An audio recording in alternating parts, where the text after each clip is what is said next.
Good afternoon, you guys. I'm gonna wait and let people start. I came on early, as of course I always do.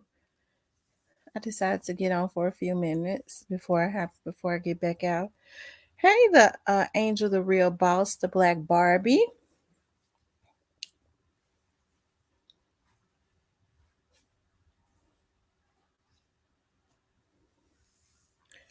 I see 11 people. Make sure you guys hit the like button for me. I want to have a conversation. I was looking at the news.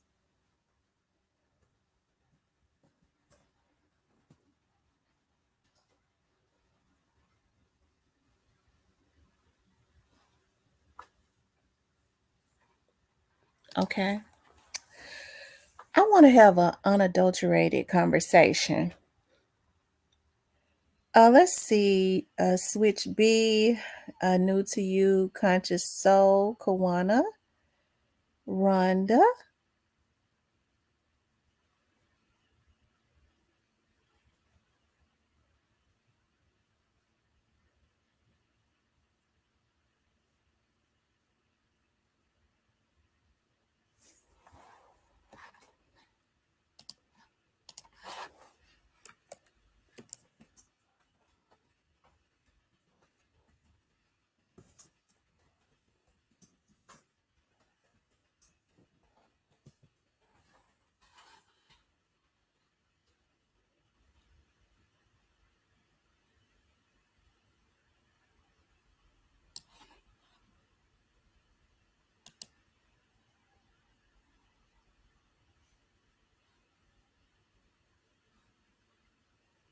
You guys, make sure you hit the like button for me.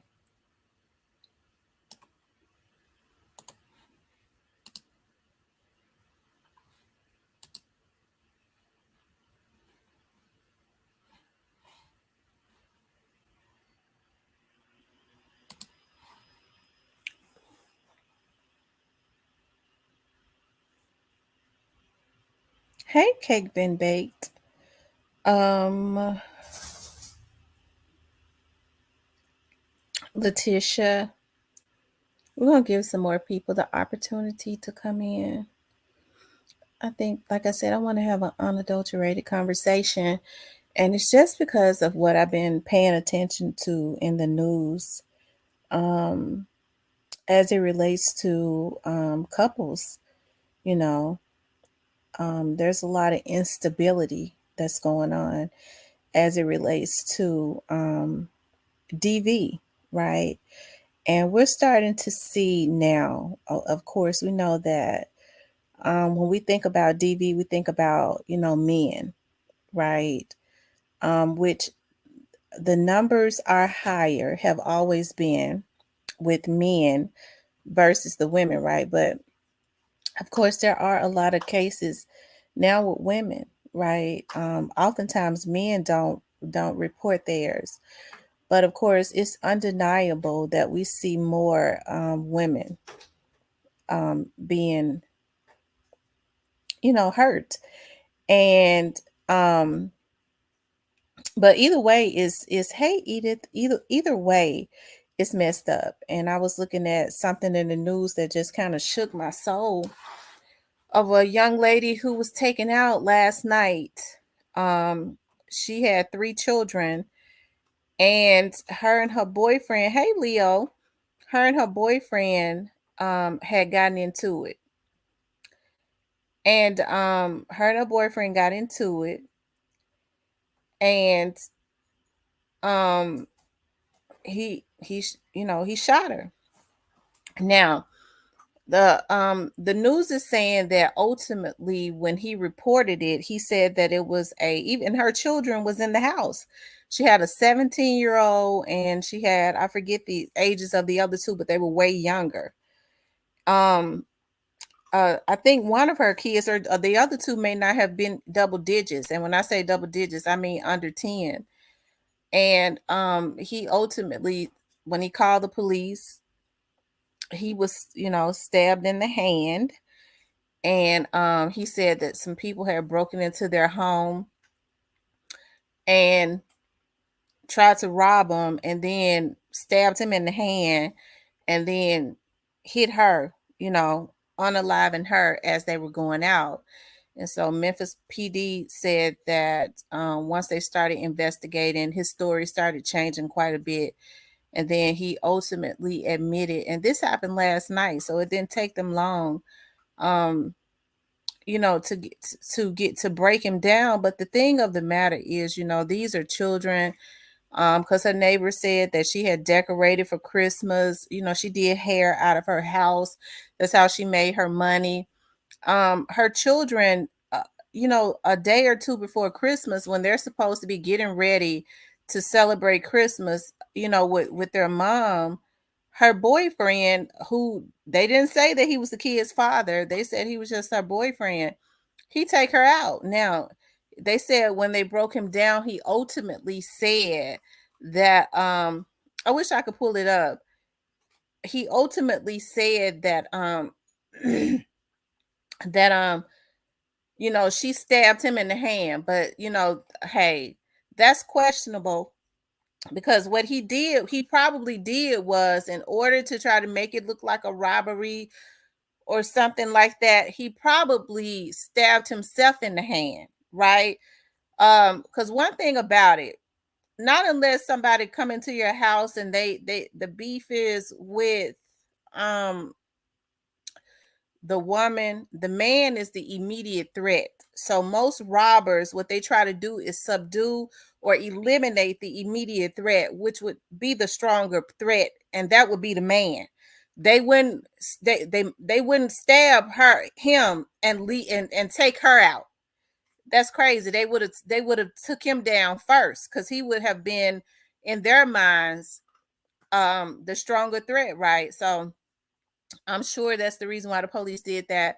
And I was looking at another case that it happened. It happened a couple years ago, because I just started pulling up cases, um, pulling up articles rather. And there was another young lady who was taken out, and she had 10 children. Hold on one second. I'm gonna see if because I got a habit of Xing out of stuff. Uh, I done X'd out of it. Okay, let me see something.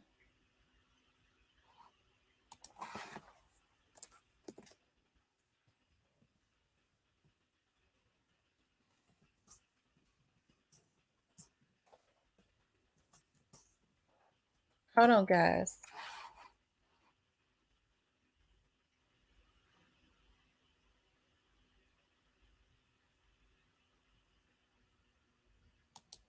Here's another one that I didn't see. It says child's father shoots and unalives mother new boyfriend, police say.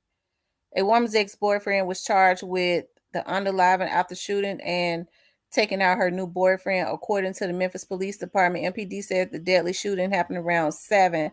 That's when police said a woman and her boyfriend, Teron Munger, showed up at her house on Soapstone Drive in Memphis. When the couple arrived, the woman's ex-boyfriend, Shamar Walls, was waiting inside the home with his child. MPD said Walls and Munger got into a fight, which ended with Walls pulling out a gun and shooting Munger multiple times in the chest. Uh, they didn't say how old the child. The I don't know. I don't know what went on with that situation, because if the child was in the house, if it was an underage child, who was in the house with the child, why was he angry? Was it jealousy, or was he mad because the child was left alone? It shouldn't have happened, but I would just need to know the deets of that. Let me see. I'm looking for the one that happened last night. Hold on.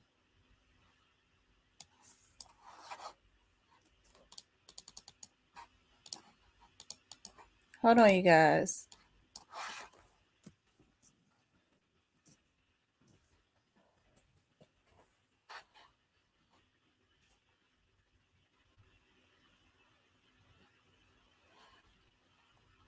um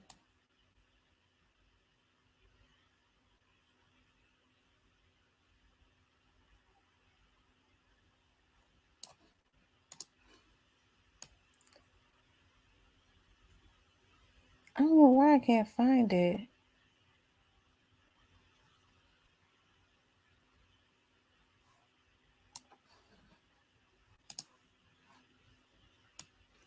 Hold on, you guys. Make sure you guys hit the like button, please.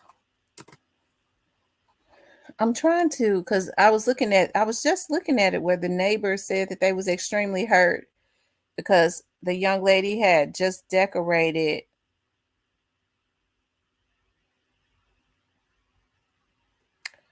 okay, her home for Christmas for her children.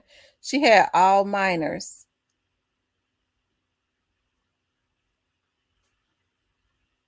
Um, I don't see it. I don't know why I can't. I should have had it up. Then you have to know these people's families' genes could be mentally imbalanced, and you produce an aggressive, impulsive child. I agree. I think more and more now, what's going on is, and that's the reason why I wanted to talk about this. You start. I'm seeing more. Is it going up more and more, and they're not talking about it. A lot of these killings are domestic violence related. You got women now that are out of control, especially younger women that are emotionally unstable also. You know, if a man decides that he don't want to be with her no more, they want to go and take out the girl, that he's with, you know, they or take him out, because their mind tells them I did everything for him. I did this, and there's no emotional stability anymore. And you see it a lot in the younger adults, but I think to me, like it is very disturbing, but I guess they got to get it from somewhere. When I start seeing it in adults in their 30s and 40s and 50s, right? It seems to me like now, for some reason, they're on the same thing. Now, a lot of these adults, when I say adults, all of them are adults, but a lot of these older adults have probably, or if you look at their backgrounds and stuff, they've always had some emotional instability and stuff going on in and out of jail, on crack and all of that.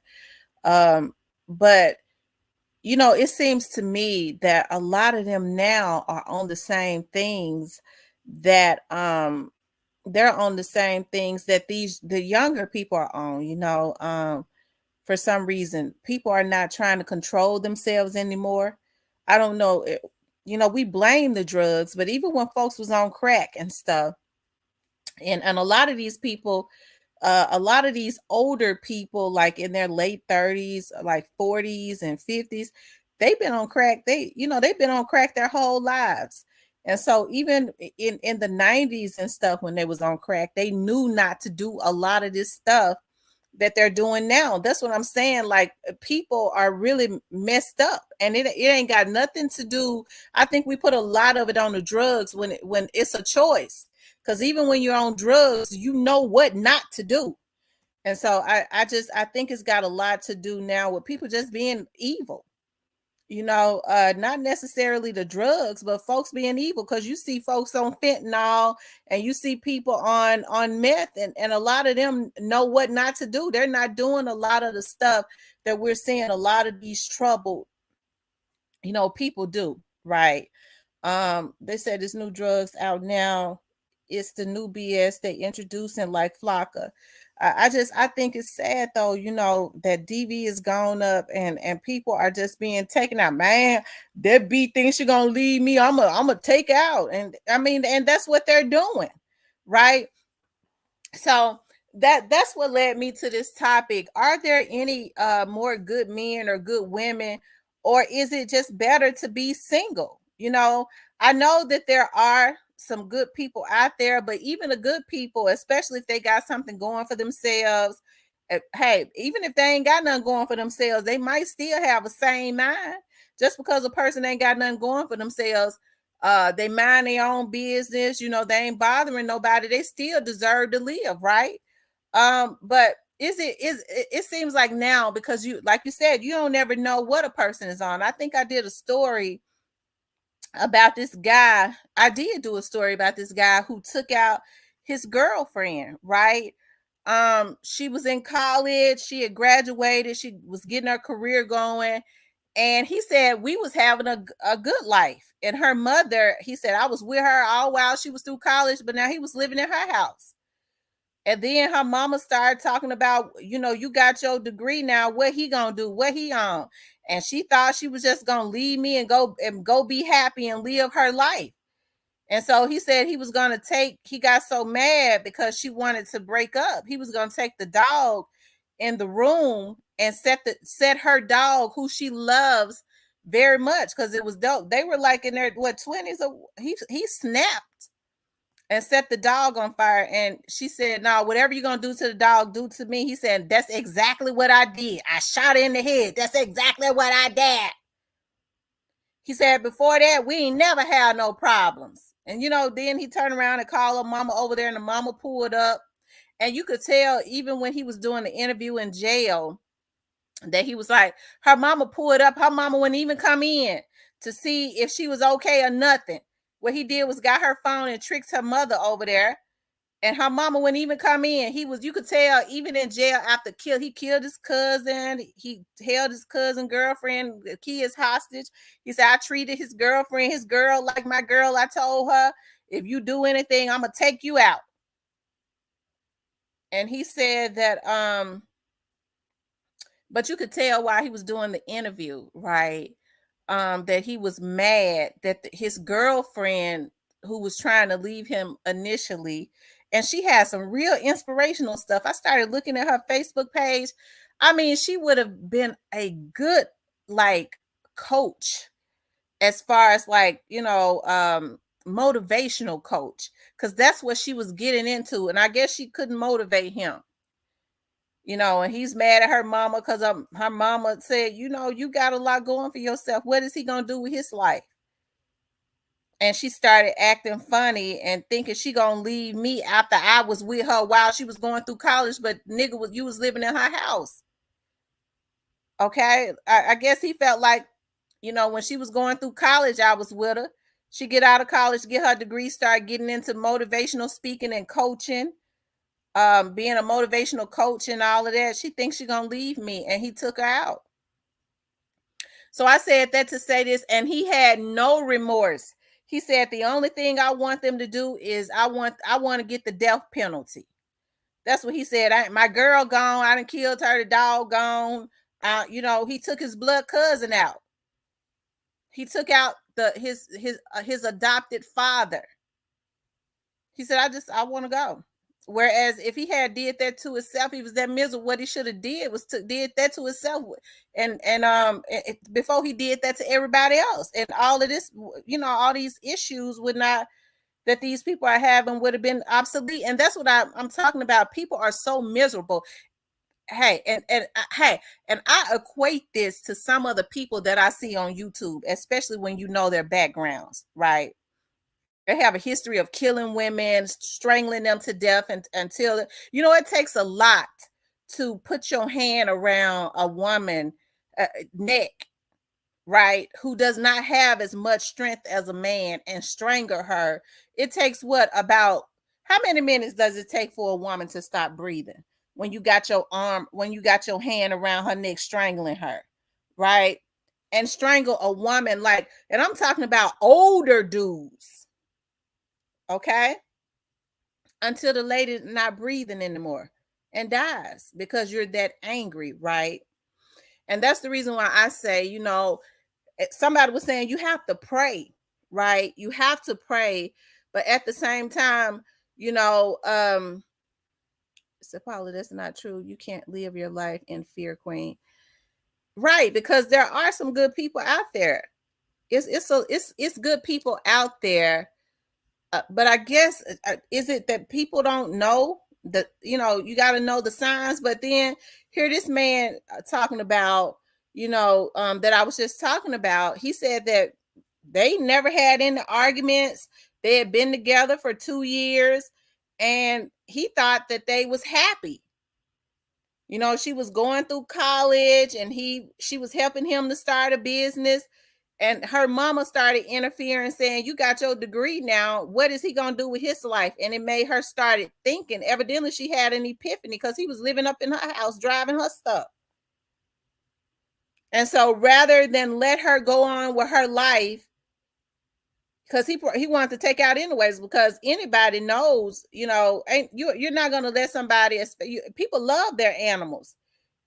He knew that that was going to trigger her to say, "Well, I'm gonna take your animal and into the bedroom, right, and set him on fire." This was a dog. This was both their dogs. She jumped in front of her dog. "No, don't do that to my dog. Whatever you're gonna do to our dog, do it to me." And he said, "I hit in the, I took my gun and hit her in the head." That's exactly what I did, and she died instantly. Right? So y'all, DV is going up in record numbers. And I know people say, because I've never in my life, and I know people try to say, well, just in the Black community, we never talked about this type of stuff, folks being crazy. I can remember growing up, you always had like a slow relative, you always had like somebody that was thrown off, but they weren't doing the type of stuff that these folks are doing now. No, it's not true, because I can remember folks was not doing the type of stuff that they doing now.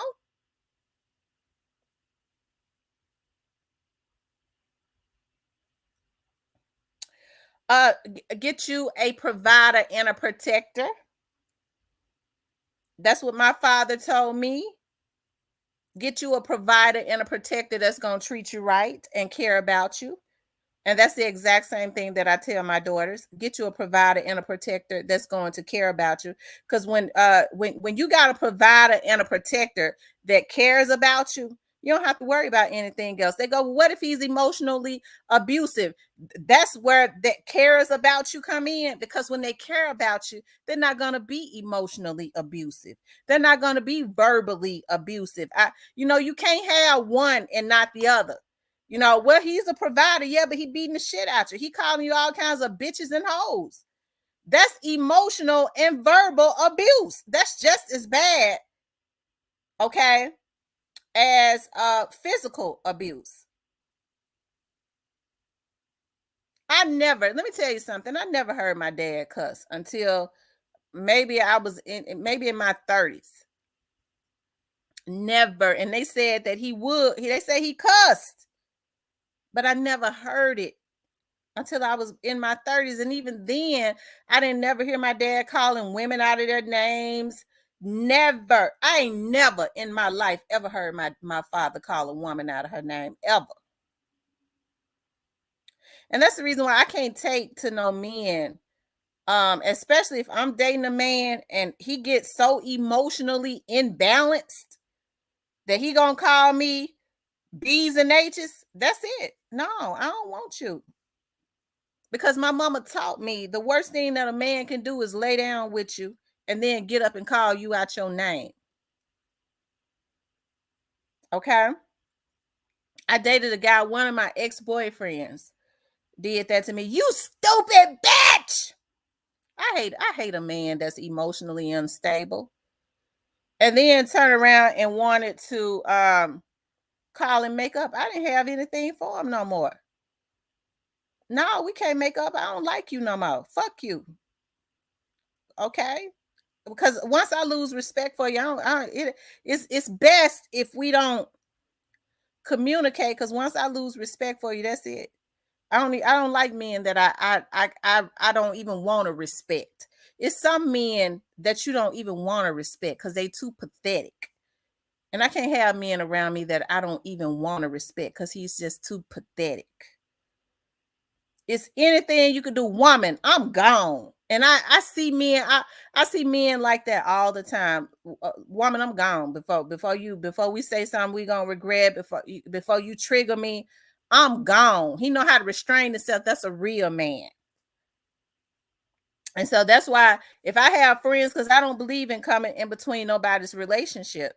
Because if I have friends that's got a good husband or a good man, and I know he's treating her right, he ain't verbally abusive, none of that stuff, I tell, look here, they have some issues, and they call me, I ain't gonna never be the one talking about, girl, not unless it's physical abuse or something like that. Girl, you might need to rethink some stuff, because physical abuse is not good. But if it's just some arguing, even if he mess up and do a little something, but he's a good man and he's apologetic. I've told one of my friends one time, if you want him back, let if he want to come back, let him come back if you love him. Yeah, he might have messed up in one area, you called him one time or something like that. If you want him back, take him back. Okay, because other than that, he was a good man. But if it's repetitive behavior, then you might want to look at alternatives. But if you can forgive him for that one time, and he's truly sincere and he's sorry and he's a good man, he's a provider and a protector, let your man come home. Don't let no other woman, don't let her have him. If he's sorry and he want to come back and it's not repetitive behavior, let him come home. Okay, you taught him his lesson, let him come home. That's if you want him. So I'm not a man, but like, if you see me bashing a man, okay, it's because he's the scum of the earth. And I've seen some, especially on YouTube. Okay. I've been around street dudes. As I was saying before, like when I was dating this guy, my very first boyfriend, my very first one. And I was talking about how he's gangster black and them friends and stuff. Hey, they said he was hardcore in the street. Hell, I didn't know it. The only thing I know is when I would go, my mother would let me go back, because my mama didn't let me run the streets. When we left South Memphis, I still had cousins up there. He was my little boyfriend. He was a little old. He was older than me. I just know I want some chicken. Let's go to the chicken house right there on Parkway. He had 15 dudes around him here. I didn't know that they was walking with us for a reason, because I would go, why in the hell they got to be walking with us? But I liked all his friends, right? I didn't know they called themselves had some street stuff going on even back then. But even still, with him being a hardcore, whatever he was, gang leader or whatever he was, that dude was a gentleman to me. He never called me out my name. He never, he just went, and even now we ain't together. He reach out to me on Facebook all the time. I'm just checking on you. How your mama doing? How the girls doing? I love you, baby girl. I love you too. You be safe out there. He ain't no emotionally unstable, but then he ain't no crackhead either. A lot of these folks on drugs, okay? But you know, but why is it? But of course, he's like, I don't know how old he is now, because he was quite a bit older than me. He might be. I think he was 6 years older than, he might be 51. I think he was 6 years older than me. Okay. Hey, T lady guys.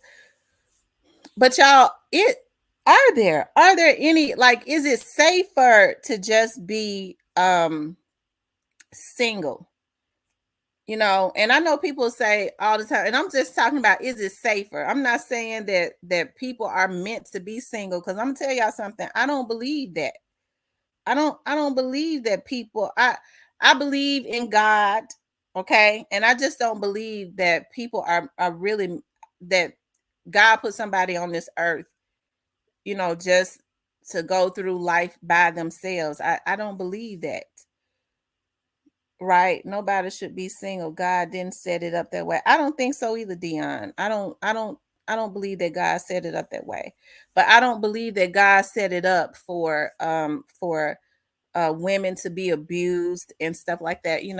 I look at quite a few men now, because there are still a lot of good women. And it seems to me, and I'm talking about old rusted niggas in their 40s and 50s. It seemed like to me their one and only mission is to try and destroy women. A lot of them be getting more dick than women, though. Okay. And see, and that's another thing is people living in their truth. Excuse my French, but I'm from South Memphis still. Okay. It comes up and come out. All right. A lot of people that, are not living in their truth. A lot of men, what I've seen is, and I'm not just on the men, I'm talking about men and women.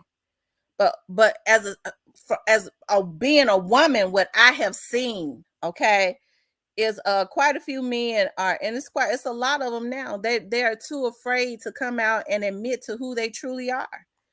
I guess, it's not conducive to their lifestyle, or it's not popular for them, I guess, to be gay thugs or whatever, or gay gangsters, right? And so what they do is they get women and use them as their beards, okay? And I see a lot of men, because of their hate, because no man, no real man, because most men love women. Okay, they love them, especially when they're real men. Yeah, they get on my nerve, but damn, I love the ladies. That's a real man. You don't see men that's truly straight men going around harassing and going after women. A lot of when they're on the down low, okay, and they can't truly live their lives, they get them women and they try to make them women's lives a living hell. They will beat them to death. And I'm telling the truth. Y'all know I'm telling the truth. They'll try and beat them to death because they ain't got no wing. Okay, but simply because they're not a man and they're unable to live in their truth. That's the reason why I say I advocate for people living in their truth. Okay, if a lot of these men could live in their truth, they leave some of these women alive instead of beating them to death because they ain't a man, right? Dion says nobody is going to come to you perfect, but as long as they have a decent foundation and believe in a higher being, that there's hope, you can walk the journey with them to combat compatibility for you. I agree. I agree. But I think my issue, and I'm just talking about myself now, Dion. I think my issue is like I work hard, right? And I work hard to um I, hey, I work hard and I'm definitely not where I want to be, right? But I refuse to. It's different when you got a man that's got a gift, that knows how to go get a trade. Most men don't know a lot about business, right? But if you know that man is down with you, because I'd rather somebody be honest with me. Well, hey, listen, you got a business mind. Can you help a brother out?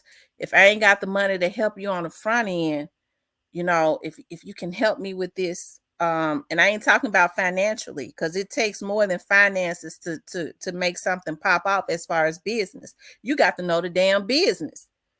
I can hit you up on the back end. I can give you a percentage. Okay, now you're talking, but you have a lot of people, men and women. I think this is the reason why a lot of people are not they're not where they're supposed to be, because they immediately see a gifting on somebody's like, okay, Tamara got something going for herself. She living nice. She even though hey, I tell folks all the time, it ain't no need in getting with me if you think you're gonna get something, because my debt ratio up real high. Okay, when you in business, that debt ratio be up real high. Okay, you have to have cars. You have to, I mean, your own stuff. It's up high. Okay, so you need to be trying to get with me to try to see how we can come to help me to take it down. Okay, but instead, people get with folks. Oh, maybe I can go and lay up on her. She got something going for herself. She got a business mind. She got a winner's mind. She can help me to come up on something, so he can go lay up with a hoe. Yeah, once I come up, yeah, all the gals gonna want me then. They gonna go lay up with a porn star. They want to go and flex for somebody that's gonna be blowing in their booty. But you have led this woman on. You like all her attributes, right? That God had given her and really was your help maker. God put in your life to help you. And I'm gonna tell you what happened. God takes it back. See, that's the reason why I say with men and women, even with some of my friends, some of my cousins, make sure your intentions are pure with a person. Because I'm gonna tell you something, even if you go up off of them, you're gonna come back down if you don't do it right. And I think that's the reason why we see a lot of people with gifts not being in places or being where they should, because the people that God sent to truly help them, they don't do it right. It's nothing to be honest with a person. No, this ain't that. But look here. Can we do some business together? But now they want you to teach them the business and help them with the business. And then they hijack your gifts because that's what they do. People want to hijack the gifts that God has given you. Okay.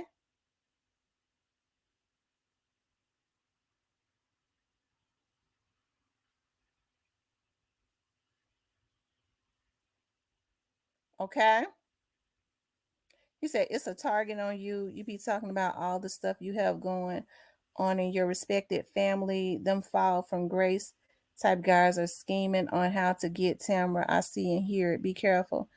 I rebuke him in the name of Jesus. Okay. I rebuke him in the name of Jesus. Okay. And you know, I wouldn't deal with no guys that's fall from grace. I'm gonna tell you something about Dion, about my situation. Okay. I've always been covered by God. No crackhead YouTuber, no pedophile YouTuber, because all there is crackheads and pedophiles. No crackhead YouTuber, no pedophile YouTuber, nobody could ever come up against me, Dion. So I don't worry about it. Okay. But if you see and hear about somebody talking about me, tell them to bring it. And I'll be waiting on them. So go take that back to them. Them people that you hear talking about me, tell them to bring it. And we gonna be waiting on them. And I don't stand alone. So tell them that, okay?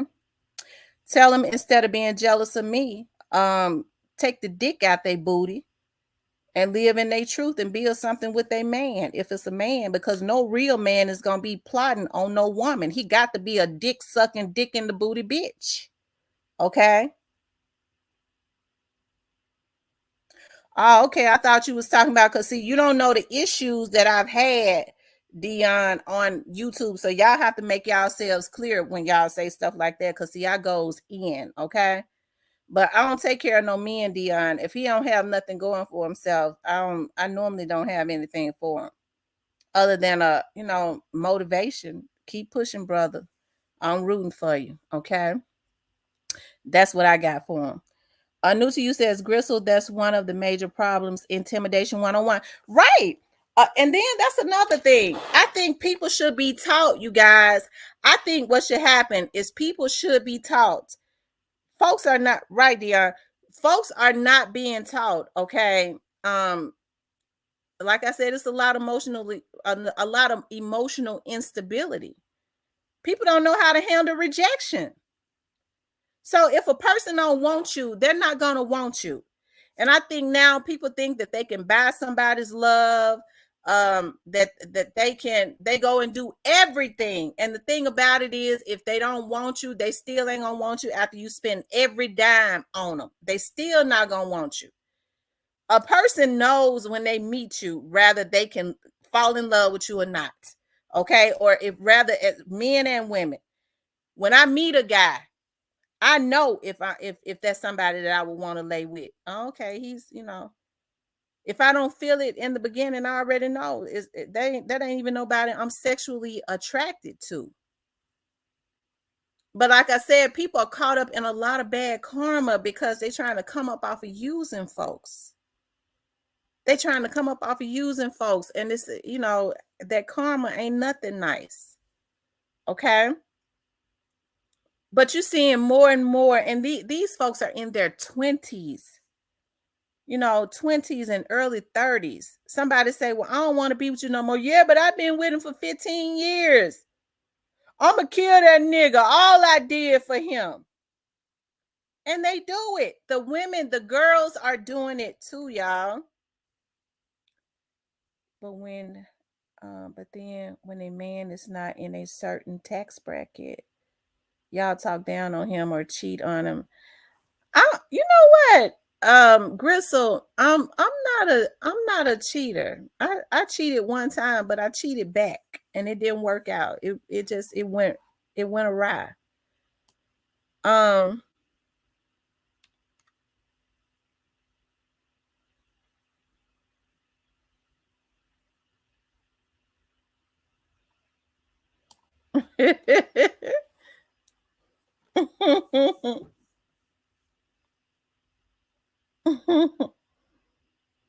I don't think so.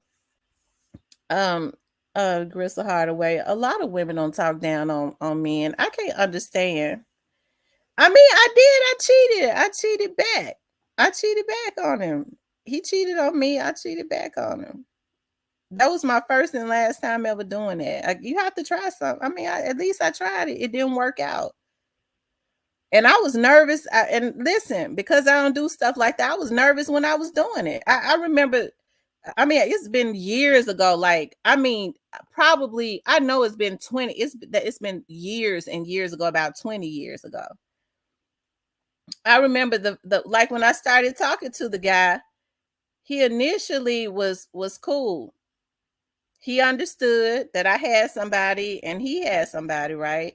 But somewhere along the way, something changed and he started flipping out. And I don't really know what it was that happened, other than God intended for it to be that way, so that I would never do anything like that again. That's exactly what it was. God let it turn out like that, so that I wouldn't even want to even think about cheating on nobody else again. Yeah, I mean, it was revenge sex, probably. No, because I'm gonna tell you something. I had said no, I'm gonna tell you, I initially said, I was like, because he was, he was cheating. As a matter of fact, I caught him cheating. I caught him cheating. The guy that it was, I caught him cheating. His other babies, he had two babies' mothers. Um, I think about it now. The girl was like, "Well, we were still together when he started dating you. We thought you were better than me." And I said, "Well, I don't see how he's still messing with you." I said, "I don't know anything about it." I think about it now. He was more than likely still dating her. And you know anyways, she told me, well, he be coming over here late at night, over in the middle of the night, and going to work from here. And I was like, well, I don't believe that, because we be on the phone, like we was kind of smitten with each other. So that was around the time, y'all know this is old, like we still have beepers and everything, right? And so she was like, well, he be getting over here around 11:30, 12 o'clock. Well, he worked. He got up and worked every morning. So we would be on the phone till late. And so I remember one night he said, please let me stay woke. I said, what? Because it was in the back of my head, what she had said to me, because she wanted me to know he was denying. She just, no, I don't want to be with her no more, blah, blah, blah. I met me somebody I really love, and this, and that. So I was like, well, we do be together all the time. We go to the movies every weekend. We go have fun. We go into, we were just, it was a really nice courtship, right? And so one night he said, please let me stay woke. And I said, what? That kind of triggered me. I was like, are you getting ready to go somewhere? No, no, I'm talking about he said, no, I'm talking about to stay on the phone with you. I said, to stay on the phone with me. And then he started saying, I'm just so sleepy. Like, I don't know what was going on that day, but he had to get off early.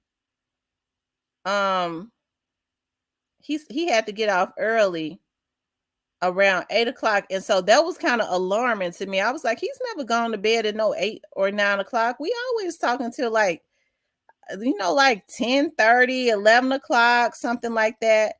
And he want to get off the phone this early. So, anyways, I did have my oldest daughter at that point. I had my oldest daughter, which was not his daughter. She was still a little, she was about 2 years old or something like that. So I remember that morning I got up. The girl had already told me where she lived, all of that.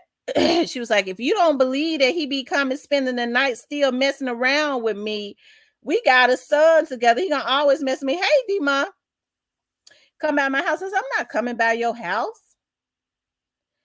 And so I thought about that. It worked. So I called him. I called him and I called him. Nobody answered the phone. And his mama answered the phone like, he's asleep. I said, oh, I know something is wrong. And I was like, I'm not driving way to North Memphis just to see if his car at home. I know what I do. I catch him on the back end if something going on. And so sure enough, I got up real early at like 6 o'clock. I think I took my mama to work or something. And sure enough, his truck was in the driveway. And see, I'm gonna tell y'all something. That's the reason why you have to be very, very careful, because I never felt that angry before. Like, because people lose control, but you got to have some type of foundation where you know that there's a limit. People lose control now, and they don't know, they don't have a limit when they get mad. They feel like I'm hurt and people need to die and need to suffer. And that's what's going on. But I saw it. I was so mad. I started. I'm so glad that God was with me, because I started knocking on the door, and she called me. She was like, um, because after I left, he left right afterwards, right? She was like, I was trying to open the door. He wouldn't let me open the door. He laid on top of me, so I went open the door so you can see he was in here. I said, well, I seen this motherfucking truck. But anyways, I ended up quitting him after that. But that's a long story. I don't like to talk about that. We ended up getting back together, and it was always just terrible because I couldn't stand him. I didn't like him. No, really, no more from that point. And because I was hurt. He had really hurt me. I was loyal to that dude, but I guess it was just meant for me to take him back, because after I took him back, I ended up getting pregnant with my second baby, which was not on purpose. I think he did it on purpose. And everything just went downhill from that, right?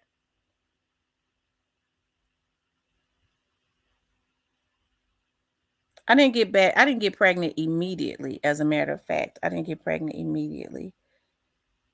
I actually started doing something else. And that's when I started, I met the clown.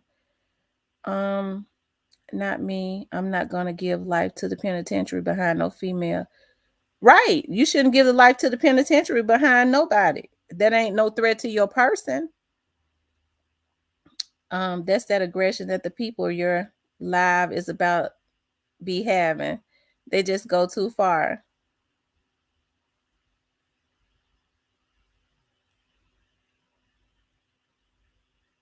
Leos are loyal to a fault. I'm very loyal. I'm telling you, I'm very protective and territorial of people that I truly care about. We live and learn, hopefully. That's been 20 years ago. And he still be trying to get back with a sister. He still be trying. He was mad even then, after, because I did take him back. Yeah, I took him back, and I started. My cousin said to me, "You know what? You need to get you somebody on the side." I had never thought about that before. And it didn't last that long, because he was crazy. He was initially real cool, easy to talk to. Like, we would get like a hotel room and go to the hotel and just chill and look at TV, one doing nothing for a long time. We didn't do nothing. He was just a chill guy. Like, he was a street guy. He was a real chill guy. And he was like, you don't have to do nothing until you're ready. I enjoyed that. Like, we had fun. And then when we did that Negro, when that we did, I did start giving him some. His mindset changed. He said, "Tell me he wasn't a Taurus." I'm trying to think. What Corey's birthday was in May, so I think Corey was a Gemini. He might have been a Gemini or a Taurus.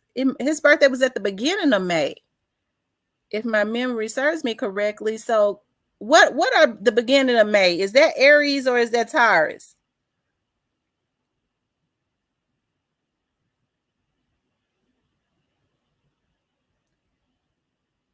Um, my son is always getting his heart broken by his girlfriends. That's the reason why I tell people if it's not gonna work out, just leave it alone. Go on with your life. Don't cheat. It's not worth it because now people are really emotionally unstable. Oh Lord Dion, Lord Jesus.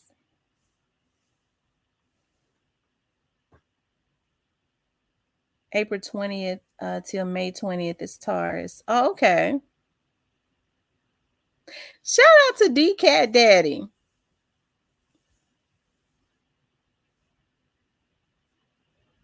Shout out to my moderators for doing a good job.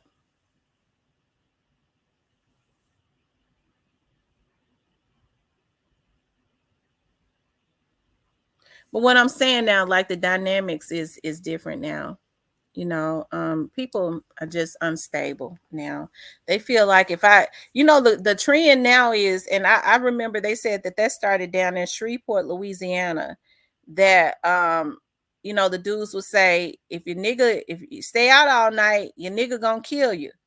That's like a trend. That's like a, and that was going on around the time that girl got taken out on Facebook. Remember that Renita, I can't think of her last name. Her it's Renita something, but she ended up getting her boyfriend took her out on Facebook. Her ex-boyfriend took her out on Facebook, and he was talking about he took her out because she was taunting his, because the girls had been into it with each other, but they said that the girl had started getting into rap. He kept going back to his main girlfriend, and she decided that she then she was gonna move on, and he couldn't stand to see her, moving on. Although he kept going back home to his main girlfriend, they said that's the reason why that boy took that girl out, and I believe it. He took that girl out on Facebook, but they were from down in Shreveport. But they said that was like a trending thing for the guys to say, down, especially around that area, or to do that. I'm here. They said that in South Carolina, somebody has said to me, T, why don't you start doing start talking about what the men down in South Carolina is really bad. Like, hey, I'm not saying all of them because I know it's some folks on here from South Carolina, but it's been people there to talk about how mentally sick a lot of those men are. They believe in when they get mad at their women and killing them even more than in Shreveport. Like it's a mental sickness. They kill their girlfriends, put them in the trunk. Like I've been told to watch out, keep your gun ready and cocked when it comes to men that come from South Carolina because they mentally ill. They likes to kill women. Now that's what I was told. Ronald Gray says, I pick up energy. If you ain't Viking right, I'm out.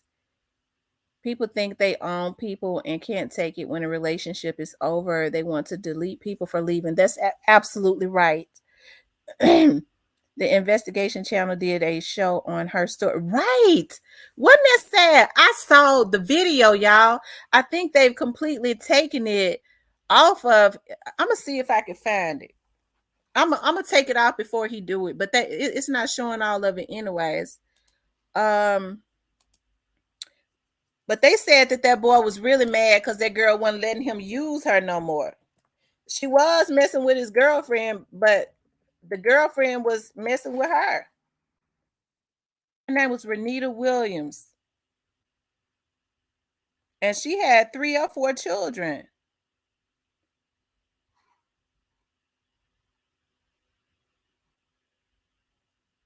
Hold on, y'all.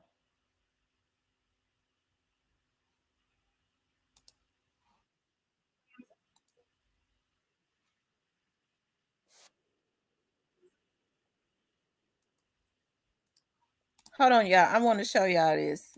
This was down from in Shreveport. It was streamed live on Facebook. Nita Williams was killed by her boyfriend, Jonathan Robinson. Friends and family hopelessly watched her murder take place as it was streamed live on Facebook. Joining us today to talk about this unbelievably tragic case and the horrifying ways social media has become a part of true crime is Arlo. Hey, Stephanie. Our home. So, can you kind of explain the relationship between Renita and Jonathan? to us. Was it a secret? Was it public? He was keeping the relationship with Renita secret, and I believe the relationship with Jonathan and Renita was on and off, sort of. You know, he would come over and they would have sex and have a relationship, and then he would go back home to his girlfriend. So can you walk us through the timeline of the actual murder? Well, according to what Jonathan told police, he woke up that morning knowing he was going to kill Renita. He knew he wanted to kill her before she went live on Facebook. Correct. And he planned for this. So he had a gun that allegedly, according to him, he'd had for quite a while, and it was hidden under his aunt's house. He'd been seeing Renita as well as another woman. And Renita had gone on Facebook and started talking about how she was having a relationship with Jonathan Robinson, and he was upset by that. I don't believe that he wanted his girlfriend to know about his relationship with Renita. So he went over to her house. He left his car outside in the driveway running, so I assume he knew he would probably have to make some sort of quick escape. But the live stream is still going on when he comes in the house, and the live stream continues as he's pacing behind her and shouting things like, "You want to be famous? I'm going to make you famous," and demanding that she apologize to his girlfriend. And after she'd done that, he shot her to death. A lot of people who obviously know about this case and saw the live stream or saw the video in some way, shape, or form, they wonder why Renita appears to be so calm. What's your opinion as to why she was behaving so calmly? So Jonathan had a history of criminal activity, and he also had some incidences with other women where he was abusive to them. So I wonder, and I speculate, if there had been some physical abuse in the relationship between Renita and Jonathan. Yeah, and to that point in the video, you can hear her trying to de-escalate the situation. You try to diffuse the situation, and you try to calm him down, almost like an FBI hostage negotiator would. You want to make him feel like nothing's wrong so that he'll come down, and he won't hit you or hurt you or kill you. So the cops came to Renita's home only because her brother was inside the house and called the cops, correct? Correct. Jamarce was in the house when Jonathan came in. And to my understanding, he was hiding in a closet at some point. So he most likely heard Jonathan come in, and he was in another room, and he heard him yelling and ranting. So he hid in a closet until he could get out of the house. At that point, once he did get out of the house, he called the police, and they responded to that call. And after it was an 80-minute standoff with 8 police officers, he shot at them as well, and he actually wounded one of them. He was arrested, and he was charged with first-degree murder. He'll now be serving life in prison, but due to his plea deal, he did escape the death penalty. So Jonathan's standoff with the cops denied Renita the medical attention that could have saved her life. Yeah, I agree. He essentially prevented her from getting the help that she needed. He didn't just shoot her, he literally allowed her to lay there and die while he tried to hold the cops off. I feel like cases... Right. So he shot her. She didn't die immediately, but he shot her with the shotgun, and he shot at the police, but he did not give up until he knew she was dead. Like, he didn't let the police come into the house to get her. I don't know why they should have just sprayed the house until he knew that she had bled out and she was dead. Okay. That happened in Shreveport, I think in 2019. And I was looking at some of his videos before they took it off of Facebook. And even then, his girlfriend, this main girl that he was going back to, her, when you look at some of her pictures, she was a pretty girl too, with a nice shape. Her eyes and stuff would be black sometimes. He was beating the hell out of her. His child's mother, he was beating the hell out of her, and they was letting him get away with it because his sister was a Shreveport police officer.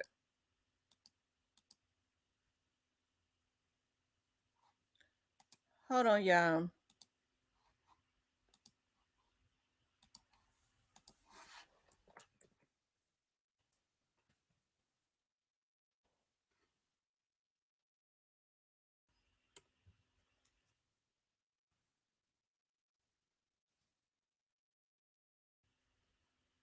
Hold on, you guys. I'm trying to see if I can find it.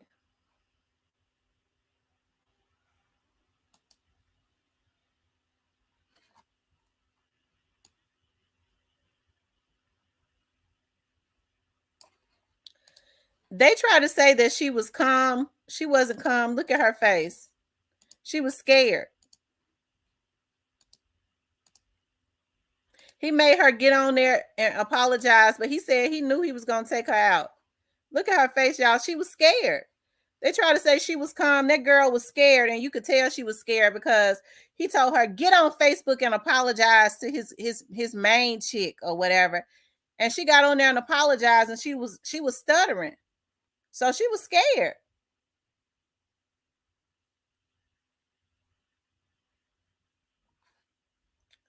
Yeah, I was listening to his interview, and he said he knew when he woke up that morning because that's why he kept saying she had started getting into rap. They said she had, they said she was a hustler. She used to gamble and some more stuff, and she got her money up, and she started paying to get into meetings with people. Her rap career, she was trying to get into a rap career. She had started booking shows for herself around Shreveport. That's the reason why he was saying, "You want to be a star? I'm gonna make you a star." They said she had gotten over him really, and wasn't really bothered about him anymore. Got her another man. They said he tried to disguise it as she said something about his girlfriend when they had already been fighting and going back at it for years. They said he was really mad because she had decided she was not gonna let him use her no more. And that sounds about right.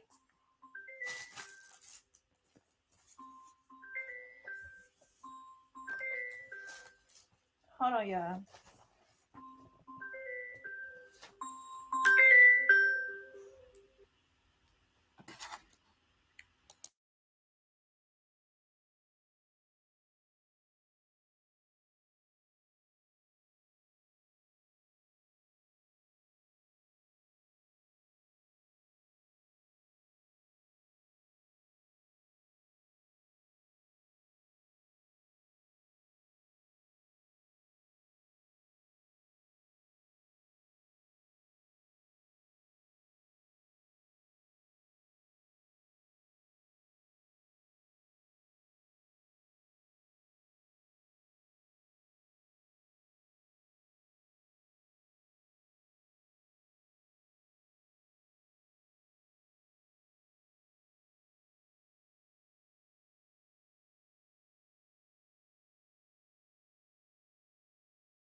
Okay, y'all. This is it right here. We should first warn everyone that the video you're about to see may be disturbing. Renita Williams, affectionately called Nunu by family, appeared on a Facebook Live inside a home with an irate Jonathan Robinson behind her. Minutes later, 3 children would lose their mother forever. The Facebook Live starts with Robinson screaming obscenities. Then, there you go, John. Another voice is heard. Someone tries to hand the phone to Jonathan. Who that man is remains a mystery, but Robinson continues with his tirade, screaming, "Give it to her. Give it to her." The phone is fumbled with for a few minutes. It faces the ground. Now, then Okay, so what he was doing was he made her brother who was in the house give her his phone to get on live Facebook Live and apologize to his girlfriend. Renita Williams appears with the phone in her hand.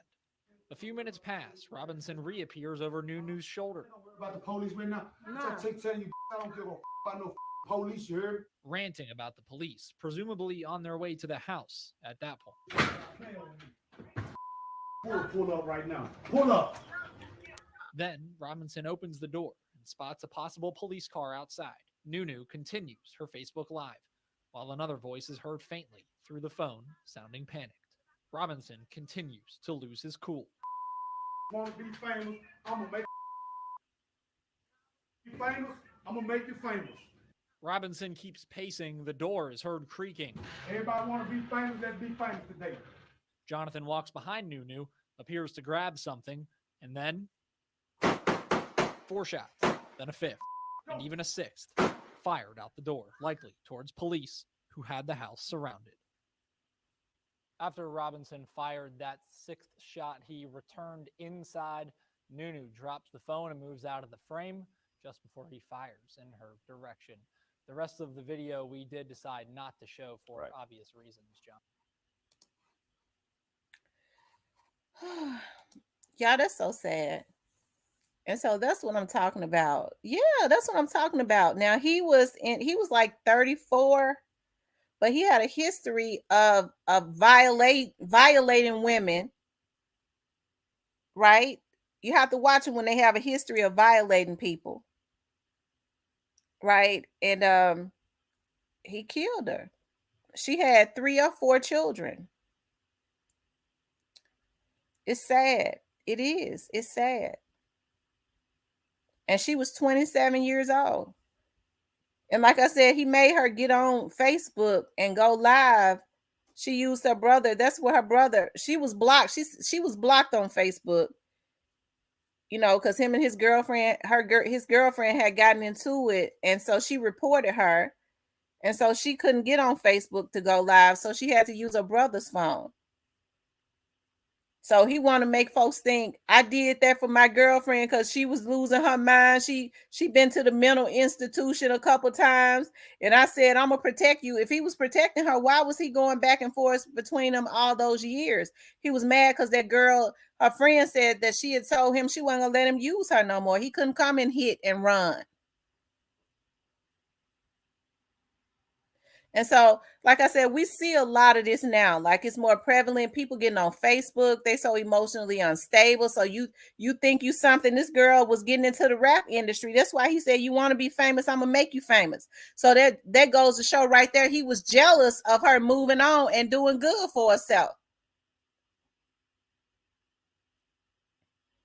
I just watched this story of a man that took his wife out, strangled her, buried her in concrete. Police found her, and her face made a clear impression in the concrete, and they knew they found her. Oh, wow.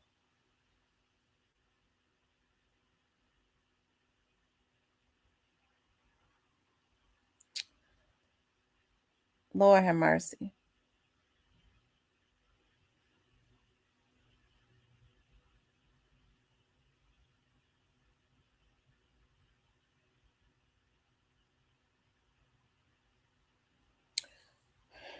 It's sad.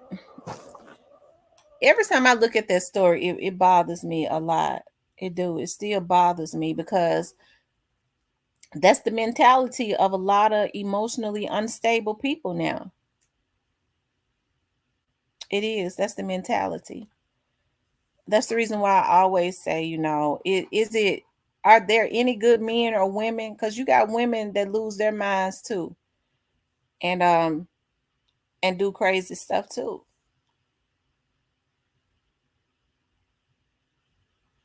you know the even with these men when they call themselves dealing with side chicks, if you know you got something good at home, you don't ever know the stability. These folks are so messed up now. You put in your woman's life in danger all because you want to go do a little freak off or something.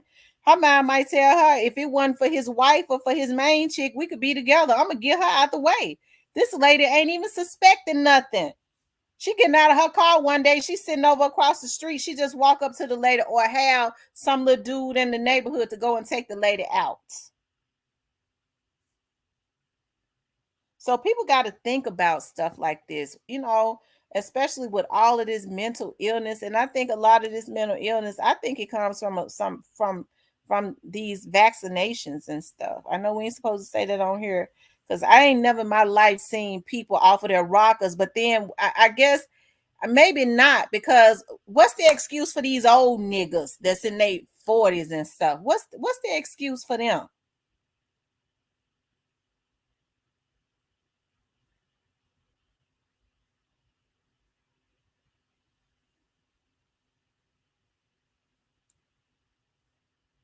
So that's the reason why I put up there, is being single safer? Yeah, I know everybody wants somebody, but you want somebody, you don't want to get with somebody, and that ends your life. You want to get with somebody that's stable.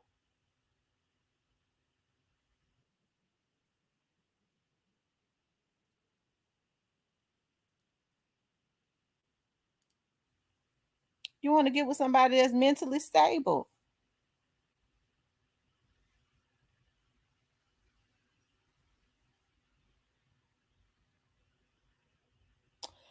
DK Daddy says nobody should lose their life just because they want to leave. Yeah, that is that every time I look at that, that bothers me. But unfortunately, that's what's going on now. People don't have any regards. Like, you should never want somebody to love you to death. That's the reason why I say that play, that hey, he just threw me up against the wall. No, he got some violence in him. Um, hey, you might have somebody that might grab your arm. Listen, woman, he'll grab your arm to get your attention, but not snatching all on you. Baby, listen. But throwing you all up against the wall or something like that, y'all, that's unacceptable. It is. Hey, I know I be getting on here, cussing and stuff, but I don't men men that I respect, I don't cuss them out because I don't want them cussing me out.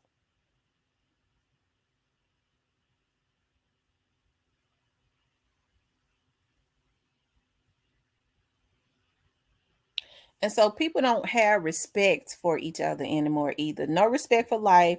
You shouldn't want somebody that's going to love you to death. And that goes for man or woman. And you have to think about now because of all of the emotional instability. When you step out there and start cheating on your significant other, uh hey, I don't care how good they are in bed, how freaky they are in bed. I mean,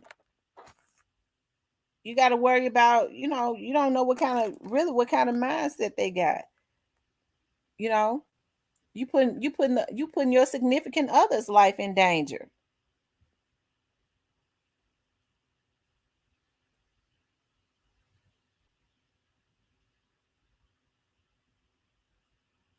He says, "No love you for life."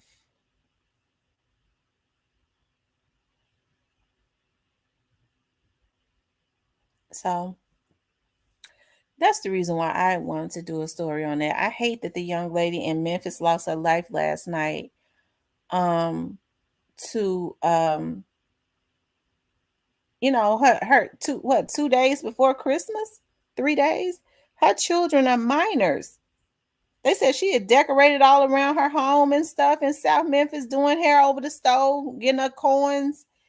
And it ain't no telling why he took her out. He probably took her out because he wanted some of her. You never know what it was. Anybody that is emotionally unstable like that would do anything.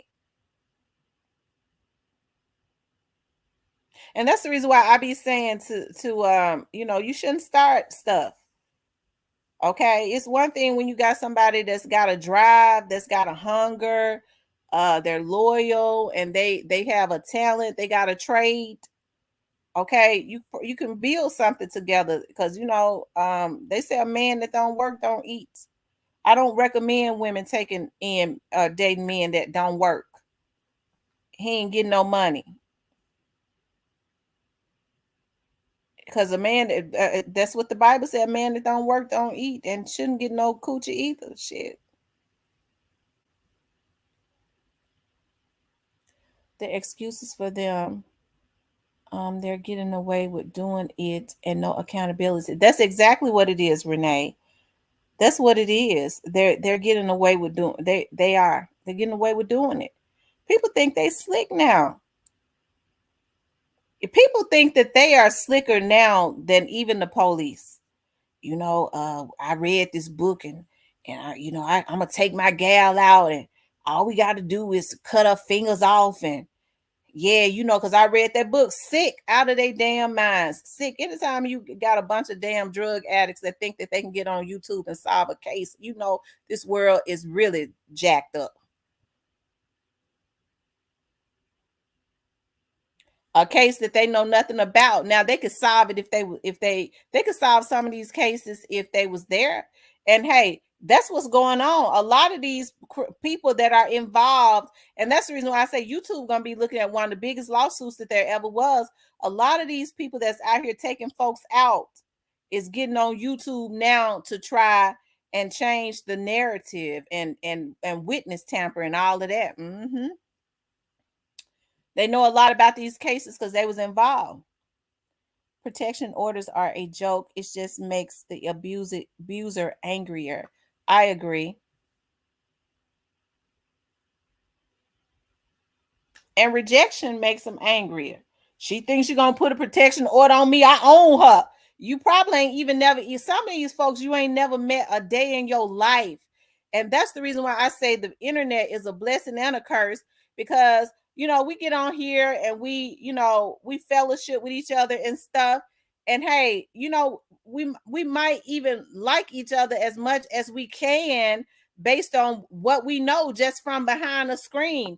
But people become, so a lot of people are mentally ill. They try and attach themselves to you, and that's when they start doing like demonic, evil, sadistic stuff, like hiring hackers to try to watch you in your house, and trying to get your information, paying folks that's got systems to get your information so they can sit outside your house. That's the reason why I say that you don't. People talk about, yeah, I'm big, I'm bad, I'm this and I'm that, but you have to protect yourself, because no sick person, yeah, you got your weapons and stuff, and we already know you're gonna splatter their brains all over the damn ground, right? Or whatever damn food they sent out to come to your house, right? But what you have to do is, no junkie, no sick, sadistic, mentally ill person is worth you going through anything. Folks don't believe in going to the police. I ain't going through no trouble for nobody when I put their brains on the ground. It's gonna already be documented. And people forgetting that. They letting folks mess their lives up that's trying to screw them over. You put them niggas on paper, so when you have to take them down, because when they can't leave you alone, you're going to have to take them down, them or they people. You ain't going to have to go do a day.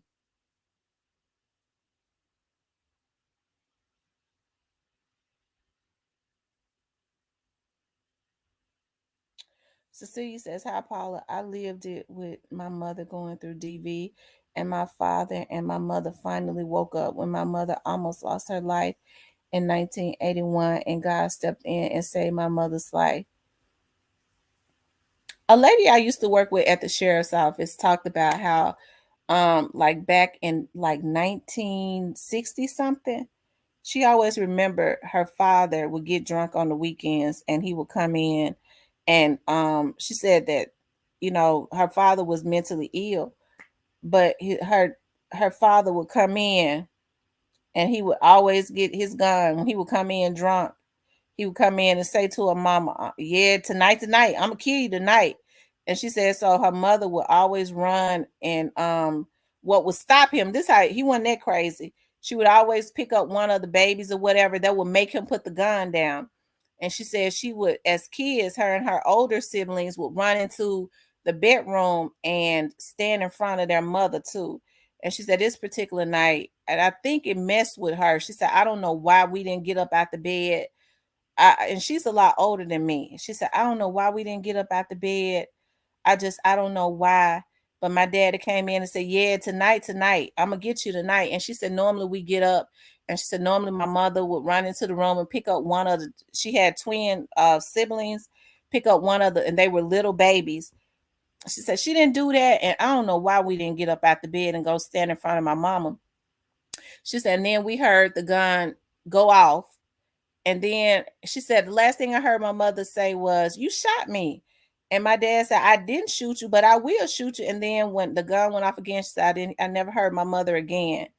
And then, stuff like that mess people up. You know what I mean? But she said that he had been beating her the whole time, but then he had gotten to a point, because she said her mother was one of those real passive, quiet people, right? And because of his abuse, and a lot of men like doing this, they feel like if I harass her enough, that's the reason why you have to kill him. Because I don't get me started. You have to go ahead and kill them kind, okay? If I harass her enough, if I violate her enough, okay, I'll make her submit to me. A lot of them don't even know you. It's just that in their mind they want to own you, right? This is the type of stuff that we dealing with now, especially with dealing with this internet, right? And so she said her mother learned to not say anything. She never said a whole lot because she didn't want to trigger her father into beating her. And so she said, but for some reason in the back of his head, he felt like her mother was the enemy. So when he would start coming home, he would get drunk and start coming home. It went from beating her mother into submission. Her mother didn't give him a reason because she didn't say nothing, right? She said it wasn't like she ever talked back anyways, but just anything she said, rather it was okay. She didn't say okay, right, or something like that. So she learned just not to talk. It went from that to, well, she ain't giving me no reason to beat the hell out of her, to he would walk in, get the gun and say, okay, tonight you're gonna die, until he finally did it. And so people are playing with stuff like that. Like I don't play like that. I don't care how dramatic you think I am. If I say I don't, it's one thing that I don't like and I take very seriously. When I was working for the police department, I was there for 18 years. I saw this stuff. They had domestic violence bureaus, right? That's the reason why I know, like, when people are violators, I could just about tell just by how they talk and what they say and what they do, when they're dangerous and they have this sadisticness as it relates to women. Even before I found out some of these dudes on that's got some of these YouTube pages with pedophiles, I already knew it before I ever even started looking into it. I already knew, just based on when I started finding out who it was behind this trolling and stuff, and then the police started looking into their backgrounds and stuff. I already knew it based on a lot of the shit that they were saying. Oh, be quiet, you crying, men that harass women. And that's the reason why I say women need to also take classes, because they give classes on stuff like that. We've had to get certifications on stuff like that. Even me, as being an investigator, like when men say certain stuff, or women, you already know what they're capable of. You already know when they're violators, when they harass you, and then you screaming on every rooftop about this motherfucker won't leave me alone. Stop crying. That's a killer right there, that you have to already make up your mind that you're gonna leave his brains on the ground. Okay. So, but you have to get the paperwork and let it be known that this motherfucker is sick and obsessed with you, so you won't mess your life up when you leave it splattered. But you got to make up your mind that you're gonna splatter it, or any nigga that because now people are so easy to be sent out. So they think that they smart. Well, I ain't gonna go do it because I'm smart. I got a bunch of imps around me that I can send out. I heard a vlogger say one time, I got people that'll lay down for me, and if them motherfuckers come back to my house, they gonna lay down because I'm gonna lay them down, bitch. They already on paper, hoe. That motherfucker sitting up on that panel with you, bitch. I'm waiting on you to turn that camera on, hoe, because I know that's the one that you sent to my house, bitch. I'm gonna lay that bitch ass nigga down if my cousins don't lay him down, because he right here in Memphis. Okay? But it's harassment. And it's a damn shame, okay, that you got men letting other men that come out the sewer send them out, but they already have histories of violating. If you check their background, all they got history of murdering women. It's men that shouldn't even be on YouTube. They got histories of taking women out. That's the reason why I say, y'all, that YouTube gonna be looking at a lot. So a lot of these motherfuckers already up under investigation. They're pedophiles. They get on YouTube because they involved in trafficking. Okay? And so they have their pickings, because you got a lot of children, y'all, that are on YouTube with their YouTube pages. It's innocent, but a pedophile ain't got no business on YouTube. So that's the reason why I say, y'all, hey, you could stay single, but in a lot of these instances, y'all, folks just look at you and decide that they want to attach themselves to you. And I'm serious. That's the reason why when folks talk about, well, I don't like the police, a lot of this stuff, because I'm gonna tell you something about a lot of these folks that violate. They'll go and look at the laws, and then they'll jump on their damn YouTube pages or stand on every street corner and say, well, I done read the law. They can't do nothing to me unless I do this. So I can do just this. I can do just enough to you. But if I don't go this far, motherfucker, are you strong enough in your mind to leave somebody alone that don't want you attached to them? Is your mind strong enough to do that? No, because I got a right to attach myself to her. I'm just fixated on her. Bitch, you mentally ill, hoe. You'll take a woman out. Why is you messing with women or men that don't want you a part of their life, you fuck bitch ass nigga? Because you sick. Because no mentally stable person is going to even want to bother with a person that don't want nothing to do with them. That's when you know that they mentally ill. Okay?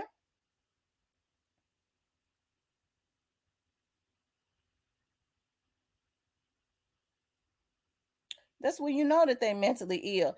Mentally unstable people don't know how to do anything but try and cause problems with other people. You ain't even got no business being concerned. As much as we love our kids, you ain't even got no business being concerned with somebody else's life 24/7. I don't care if you is making $1 off of it. It ain't normal. You have to be consumed with your own life. Trying to live your own life takes enough energy. So it takes a special kind of sicko to be consumed with somebody else all the time. And they get a pleasure. A lot of them get a nut. This how they get their nuts. Yeah, I had got them mad. Ooh, they might be laying right next to their woman. Oh, it's just something about her. I never met her. I know she hate me. I know I never meet her. But as soon as they know that they got your attention and they keep violating you, and anybody get tired of somebody violating, ooh, I can nut now. Ooh, I got her attention. That's exactly how sick a lot of these folks are. Okay? That's how sick a lot of them are.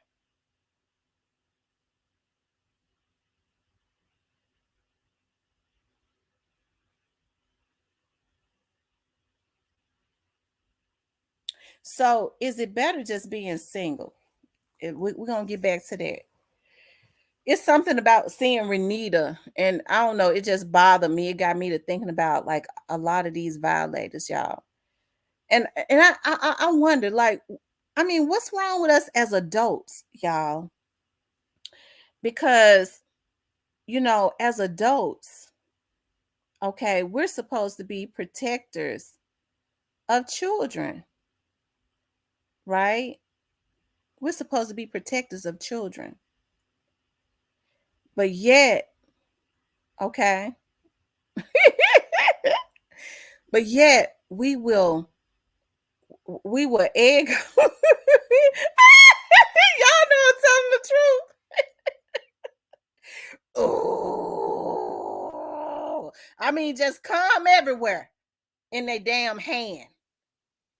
Got a woman laying right next to her. Ooh, I got her attention. I got her off. Baby, I got to go in the restroom, use the restroom. Ooh, I mean, just come everywhere in their damn hand. It just gets them off when they sick. Okay?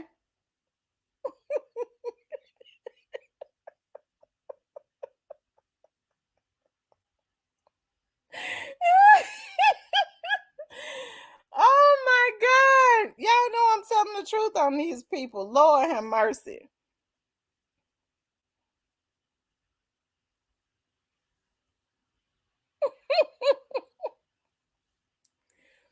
But as adults, we're supposed to be protectors of children, right? It ain't no reason why we should be we're not even supposed to be supporting.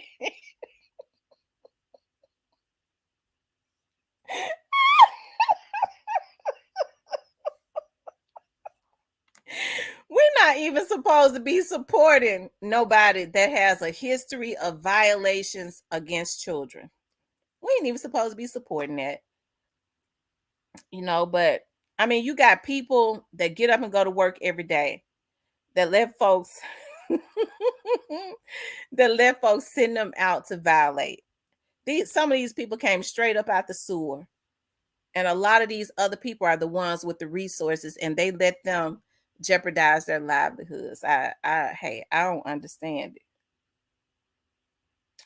Because one thing I do know, because I grew up around street dudes, I grew up around real gorillas and gangsters. Okay, they don't bother with no women, and they don't want no woman that don't want them. They always had money. Okay, well she don't want me no more. I go pay for me another one. That's how they think.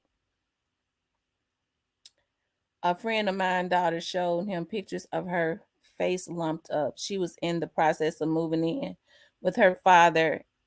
He unalived her mother. She moved in 2019. Oh my God. That's so sad.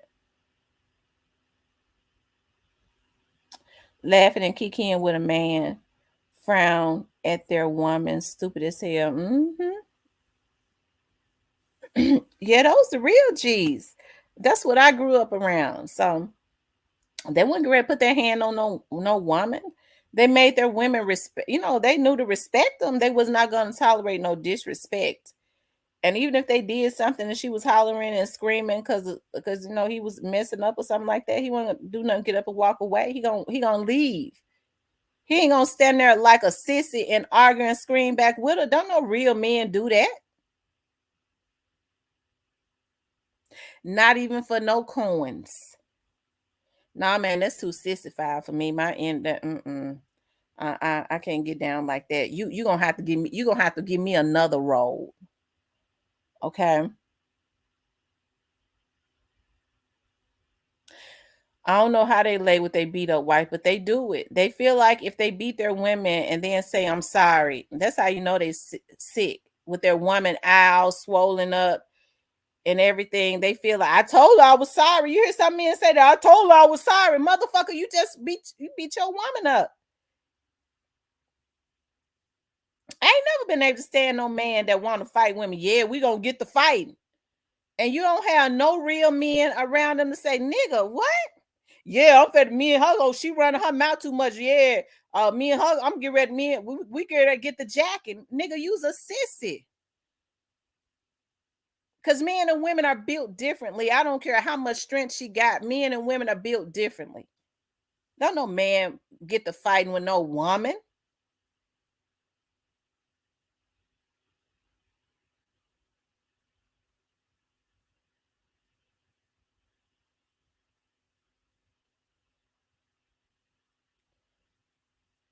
You know what, Benjamin? They do it all the time. You've had men to beat their women. There have been men. Oh, y'all, I'll never forget when I was working for felony response. I'll never forget this. I was working for felony response. This man beat his girlfriend so bad. And that's why I know it's a lot of women got low self-esteem. Her neighbors were witnesses next door. He beat her, he stomped her. She couldn't even come to down to the investigative unit to give no statement because he had stomped and beat her so bad. They said she looked like something out of a horror movie. Don't you know she tried to call felony response and you could hear it in her voice. And my neighbors testified. The neighbors gave a statement. He beat her so bad and said that when his first time beating her like that. That girl called down there telling me my neighbor's lying on him and tried to say it was something else that had happened to her. The officer said, "No, you a lie. This nigga beat you."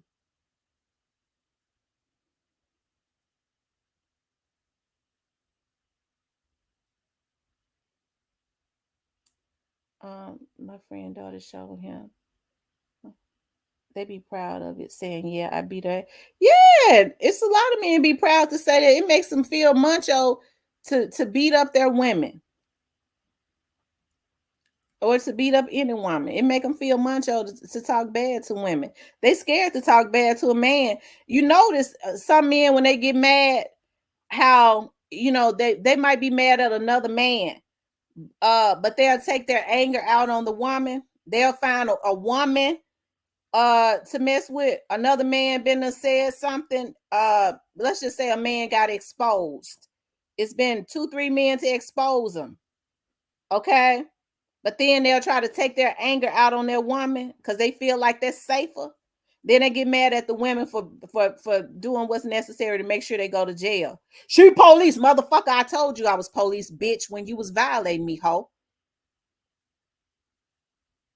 But they don't want to go and deal with nothing that's supposed to be their equal. You know why they don't want to? Because a lot of them, those men ain't their equal. They the man that's wanting to take his frustrations out on a woman is a sissy. That's the reason why they won't go up against no other man, because they ain't equal to no other man, because them other men are more than likely real men. They ain't taking dick up the ass. Okay, they ain't secretly sucking no dick. Excuse my French. Why, Renee, that's awful. We have to say F. We love them and protect ourselves and family. I just don't get how being toxic is attractive. It's not at all. But men that would treat good be boring. No, men that treat women good are not boring. Women be wanting good men to treat them right.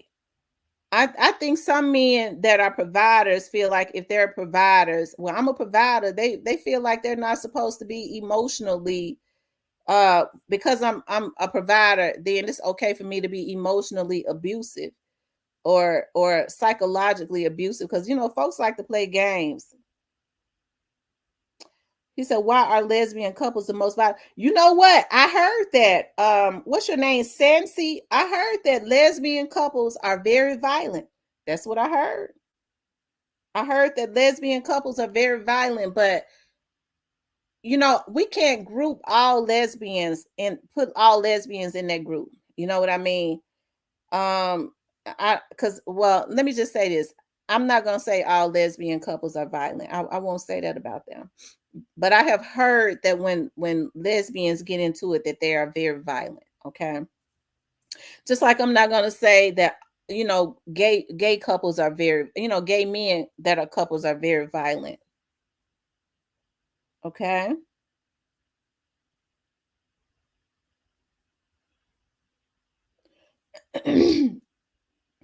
Sansi said, yes, we can. Yes, we can. What, Sansi? Why are lesbian couples the most violent? Sansi says, yes. So are you saying that you're violent, Sansi?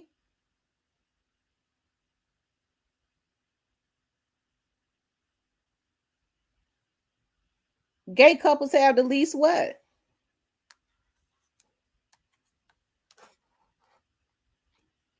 Gay couples have the least what, Sansi?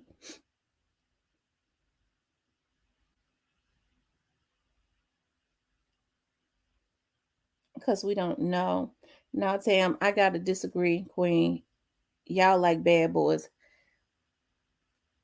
So you're saying gay couples have the least violence?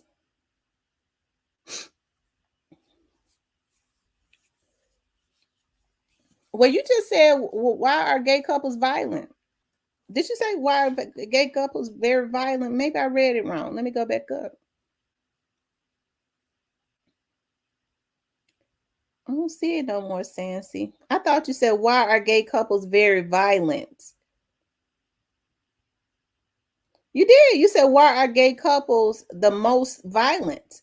That's what you said. But now you're saying that gay couples are the least violent. Which one is it? Renee says, all right, those all gay men. So are you saying gay men are the least violent?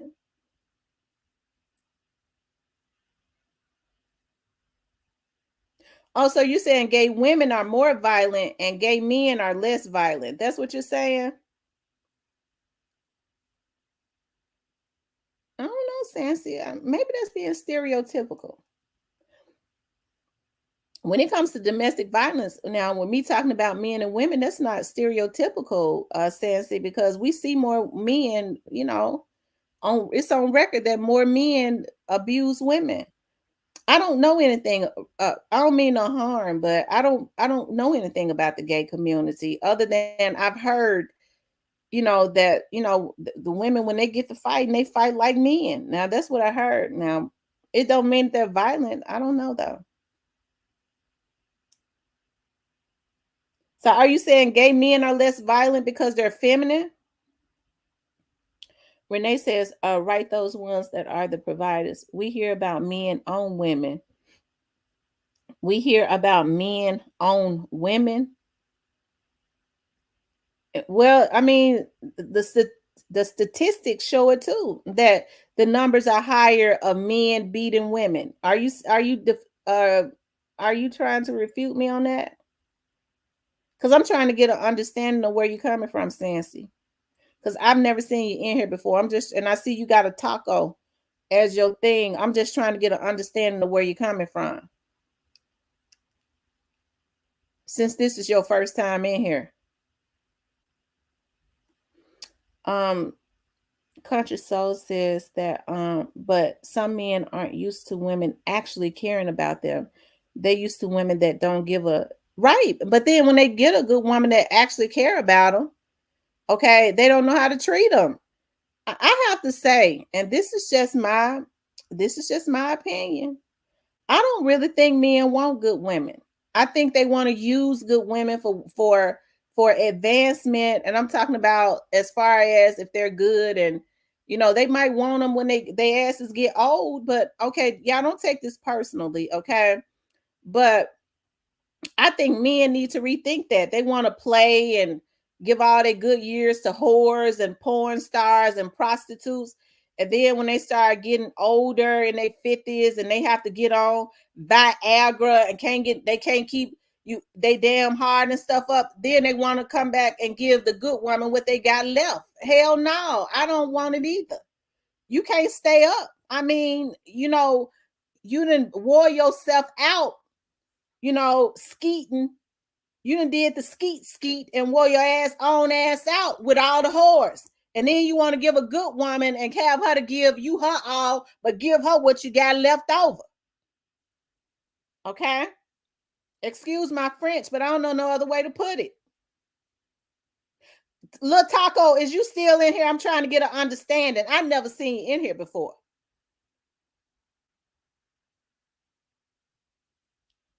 Okay?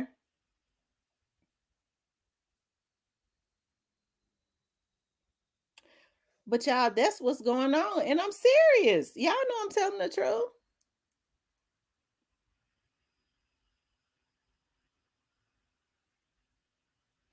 Yeah, that's messed up.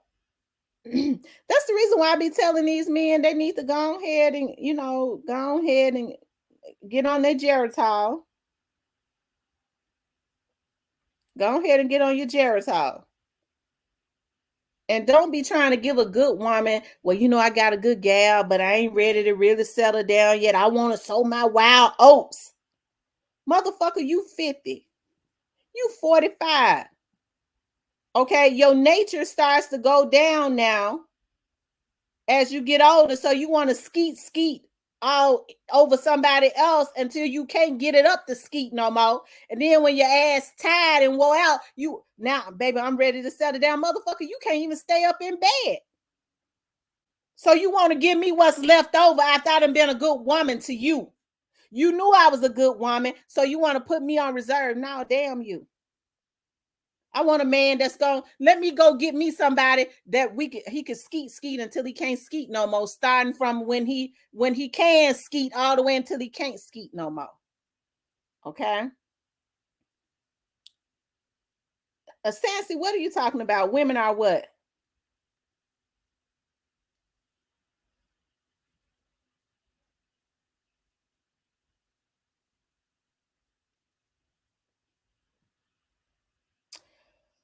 Conscious soul, I don't mean no harm, but a man is gonna always get off on a woman. It's not a woman don't necessarily get hers from a man.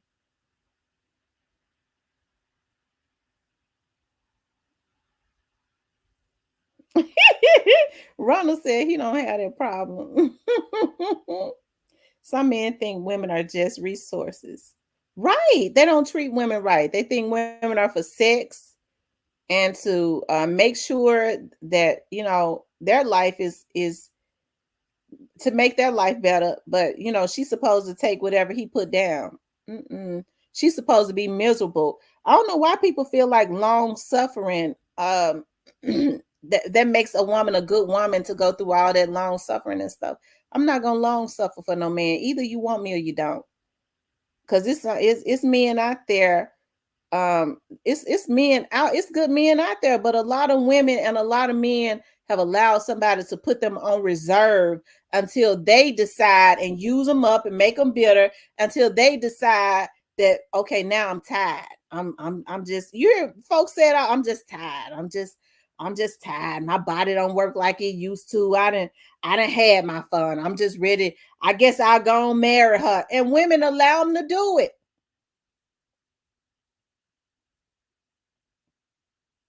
I ain't good enough to get your good years.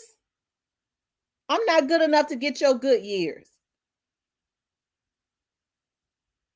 But you want me to have you back in your old years after you done wore yourself down with somebody else. Okay. No, it don't work like that. DK Daddy says, and men don't want no toilet bowl coochie woman either. These women out here running, yet these women letting these men run through them. You right. They are. I had two one night stands in my life. Sansa says, usually in a whole phase during her more attractive years, they try to settle down when they aren't as attractive. That's true. Sansi, that goes both ways. You're right. It goes both ways with women and with men. You're right. I agree. Ronald says he dealt with 11 women his whole life. Wow. That's not a lot of women. I don't guess. It's not a lot. It's not a lot at all. Cecilia says, "DK Daddy, you better speak that truth." Right. A lot of young girls now are not preserving themselves. A lot of women, they feel like having fun is screwing. I ain't never known. I've never. I don't see what's so fun about letting any and everybody run up in you. They consider that fun. Fun is going out on a date, having fun, having conversation, and I've always felt that way.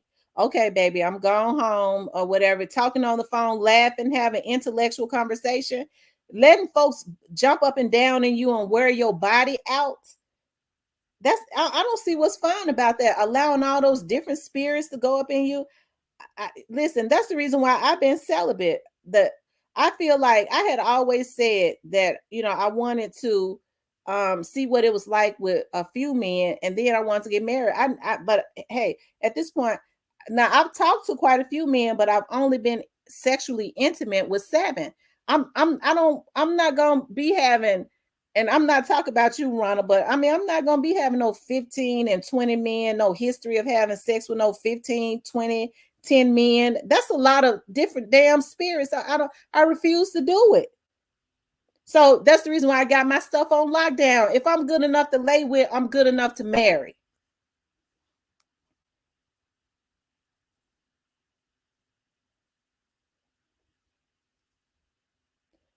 Um OG Snake Spotter says people play games till they can't play them no more.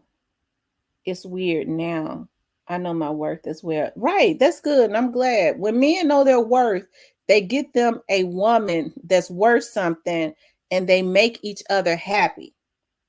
The yoke is always going to be equal. You ain't going to have to stalk them. You're not going to have to do none of that.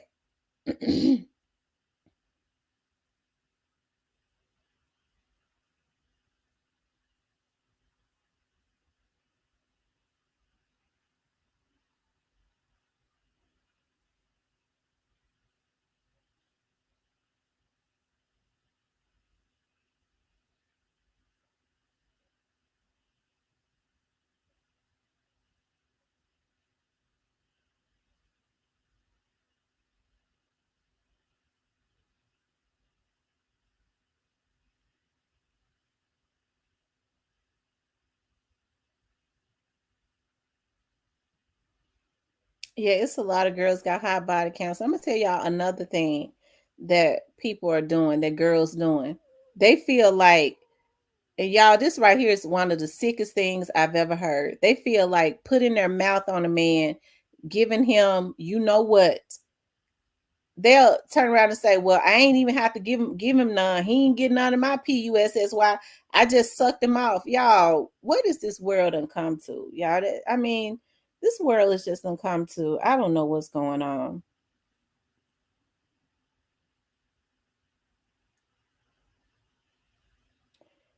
Cecilia said these young ladies were screwing men that they met on these dating apps. Those young women need to have better respect for themselves, right? And they go missing too, because a lot of predators are getting on dating apps, and a lot of these human trafficking rings have set up on dating apps. You don't never even see them no more. I guess they feel like there's something to brag about. Girl, I effed him. I effed him, baby. I went and yeah, I did this, I did that with him. I got another little nigga. I'm doing. I mean, it ain't nothing cool about that. And these young ladies need to know that. They are. They are. It's a lot of these young girls that's nasty. I'm gonna tell y'all something. You ought to see how some of these folks look when you pull up at these fast food restaurants. I'm gonna tell you something. Like if I'm on the go or something, I pull up at a fast food restaurant and I see girls working in there with long fingernails, real long fingernails and stuff. If I look into if I see it before I pay for my food, I'll say, you know what? I done left my money and stuff at home. I done left my card at home. I mean, it's just nasty. They look like they been up all night. They damn uniform and stuff ain't ironed. It don't look clean. Look like they just got up and kept going. Ain't washed no ass, no face, no nothing. And they standing at a fast food restaurant with them long ass nails on them long eyelashes. I don't want to eat from there.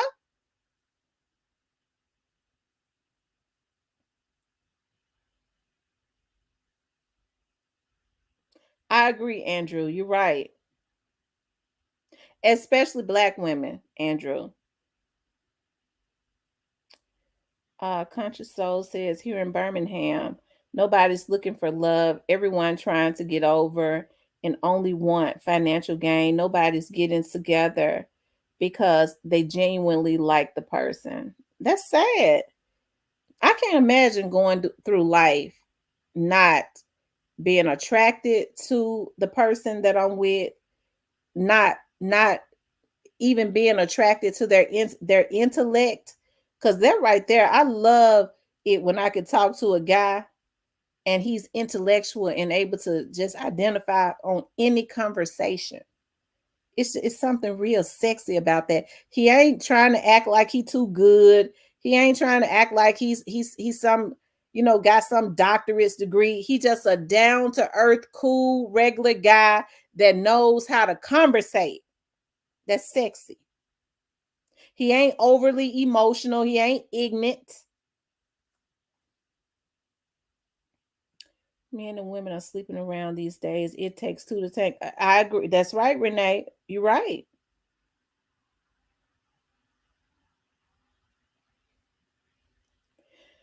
So this is the reason why I say, because people get together, a person can change their minds. I think sometimes, and that's what's going on in some of these relationships. You get with a person and y'all together, and then you might decide, you know what, this right here, it ain't what I thought it was gonna be. I wanna, I don't want to do this no more. Hey, it may hurt the other person. You might think that it's messed up, but a person got a right to change their mind. You know what? This ain't what I want. I thought it was what I wanted. Initially, I like you, but this right here ain't it. A person got a right to do that. It might hurt your core, but a lot of people don't understand the best get back is to just go on and boss up.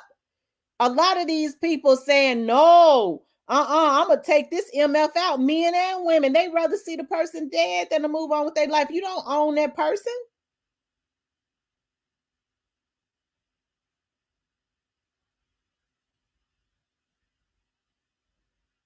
So that's why I say people, and when I say people that's got something to lose, and I put myself in that category, I ain't talking about I'm this rich person that's got all this money. Because I'm not. I'm talking about people that get out and work. Everyday people that get out and work for what they want. Hell, you got something to lose if you working every day. You got a house, you got an apartment, you got a car note, you got children, you got something to lose. So when I say that, I'm talking about those types of people when they got something to lose. They don't want to be get tied up with some maniac, somebody that turned out to be a maniac, somebody that turned out to be real ignorant. You don't want that in your life.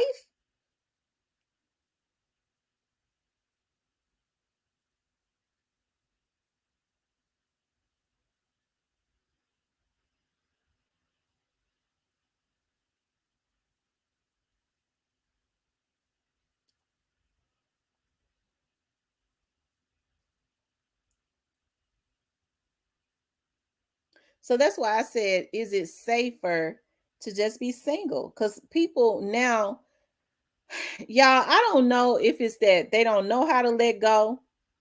Is that what it is? They don't know how to let go, or are they just being dirty and if they just emotionally unstable and saying, if I gotta let go, I'm taking them out. Is that what's going on?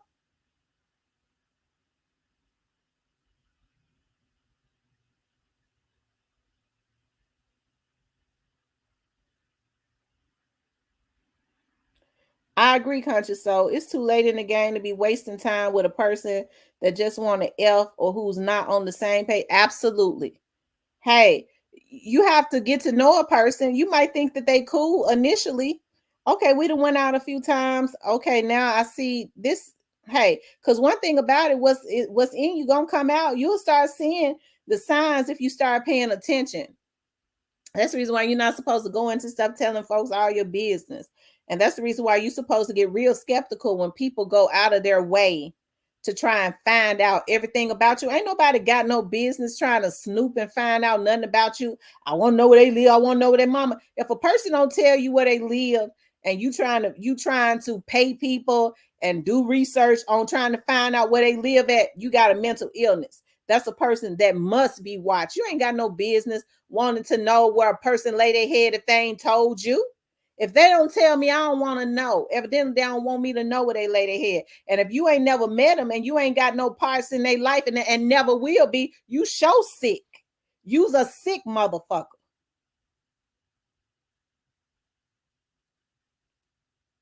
What you look like trying to know something about somebody that you ain't in their life, would never be a part of their life. You sick. You a stalker. You mentally ill. And so people like that have to be reported. They have to be put on paper because you're gonna have to blow out that computer dome at some point. You already know how they're getting down.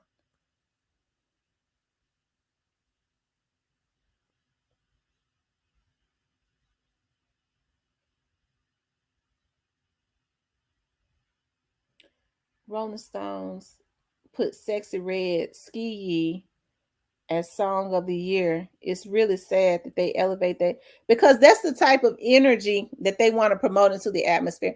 That's the reason why I'm real big on listening to like all of the old music, like the 70s and 80s, because it had some substance to it. The vibration was different.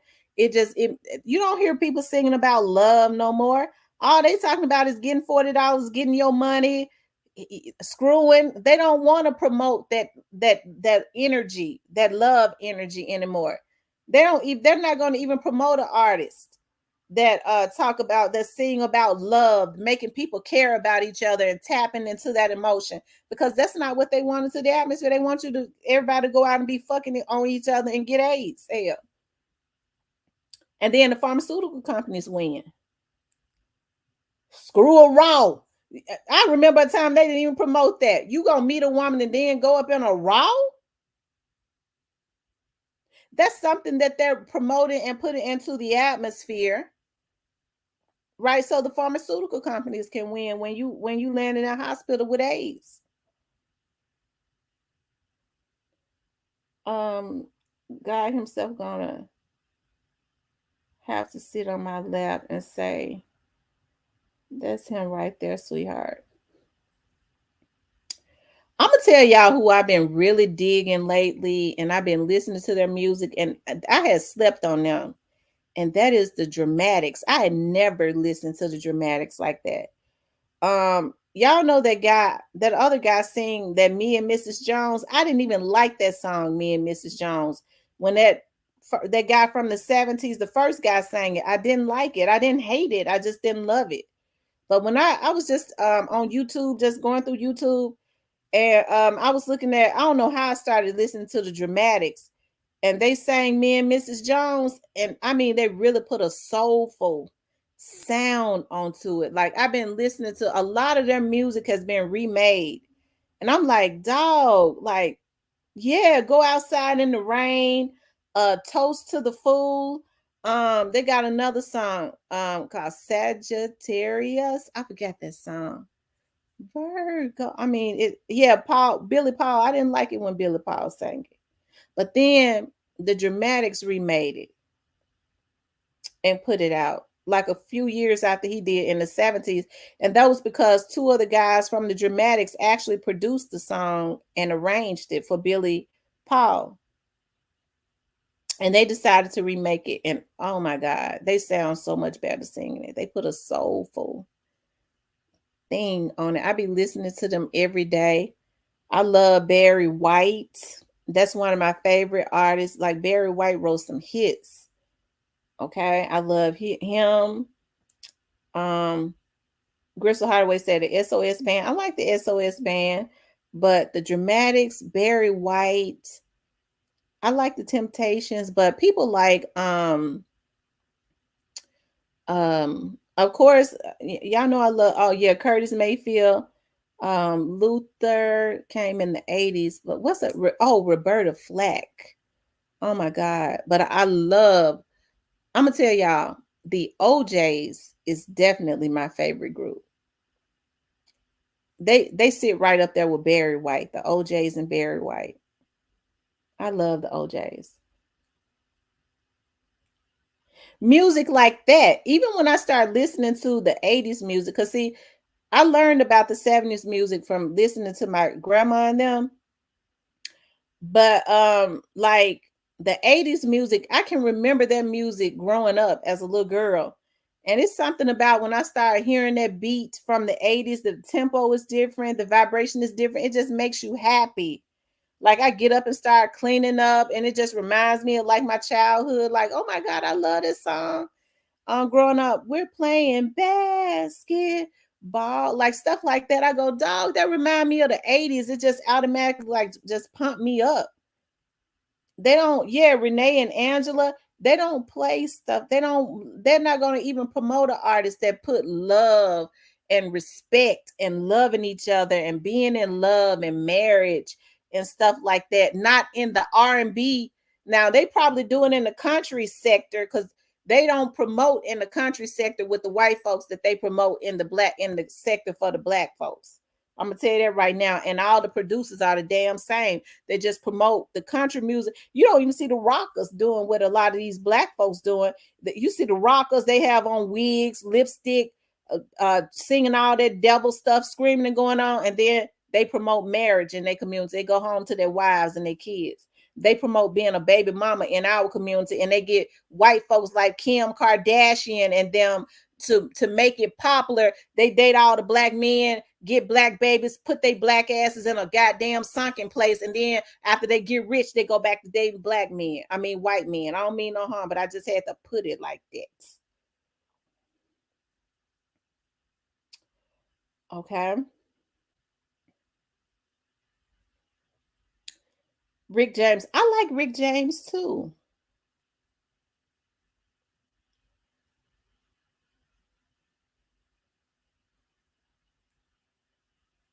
I like Rick James. Oh, Anita Baker was one of my favorite artists in the 90s. Like like when I was, and I guess I just had an old soul, like in the 80s and in the early 90s, every year for Christmas, one of my Christmas gifts would be a cassette tape. of Anita Baker. Like I know all of her songs on her albums. Like I know all of the ones that were not released. I know all of the songs. She was definitely one of my favorite artists.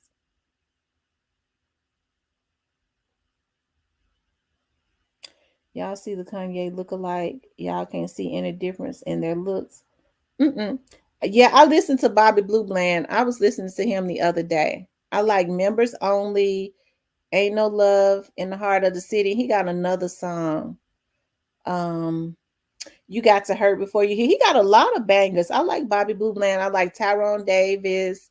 Because my grandma used to have that. That's when they had that round disc player. I wish we had kept it with the needle on it. She had all of those albums. Tyrone Davis. I like him. I love Johnny Taylor. I was listening to him the other day when I was cleaning up and stuff. I never liked Freddie Jackson. I don't know why I didn't like him, but I never liked his music. I don't know why I didn't like Freddie Jackson. I like El DeBarge. I like Prince.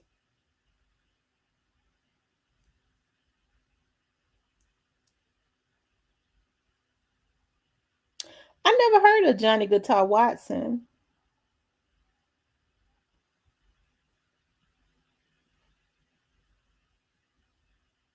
Um,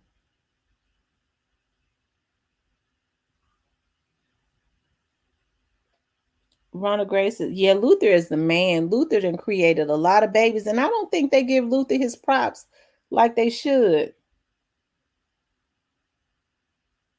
She said Melba Moore, Shalimar. Oh, I love Shalimar. I did. I love them.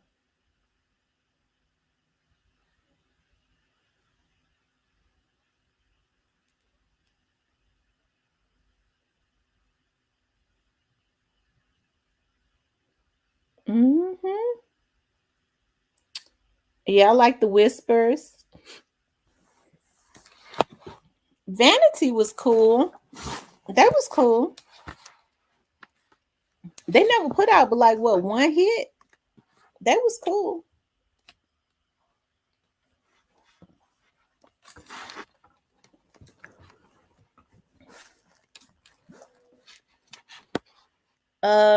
Who else do I be listening to? Because I got a Frankie Beverly and Maze. I love to listen to their stuff on YouTube when they singing live. I'm gonna tell y'all my favorite album that they did, and I be listening to it. I was listening to it day before yesterday when I was washing and stuff. I like when they did in 1981. Frankie Beverly and Maze did live in New Orleans, and as a matter of fact, they got the video. Frankie Beverly live in New Orleans. Oh my God! In 1981, that I'm telling you, it's banging. It is like the band was. I mean, the band was just off of the chain. It was. They did that. Look at California. Oh, I'm telling you, that's the best one.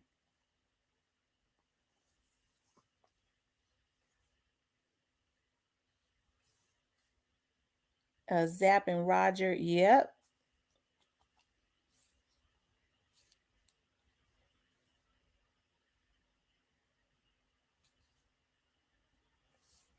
I'm gonna see if I can find it. Play a little bit of it. Let me see.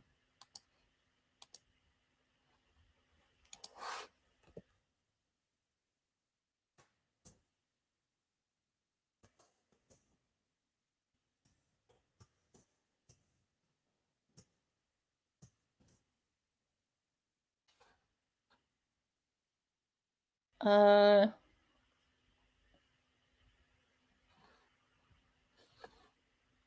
I don't know. Yeah, it was in 1980. I thought it was 81. It was in 1980. That's when black people knew how to get together. That's before they brought crack on in.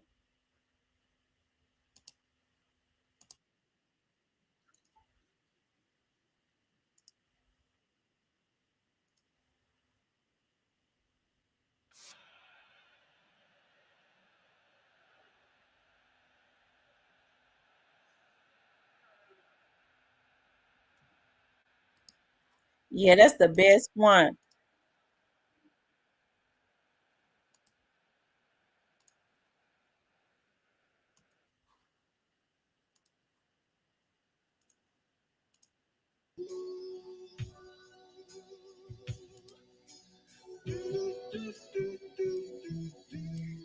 That's live in New Orleans in 1980. I'm telling y'all, y'all gonna like that. They video recorded it. They also did an album on it. That is the best one. The sound, the band was on point. The music was just, oh, perfection. One look at California the bomb. How y'all Southern girls doing out there?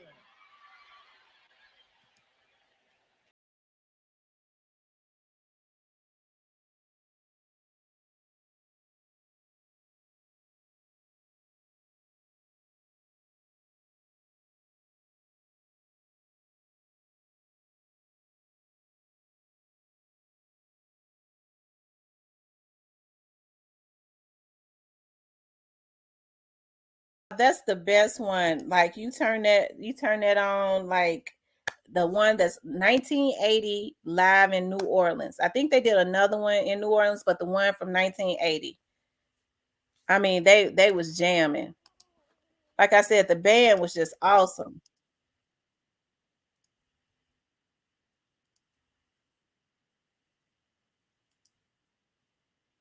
I think this is my favorite song they got right here.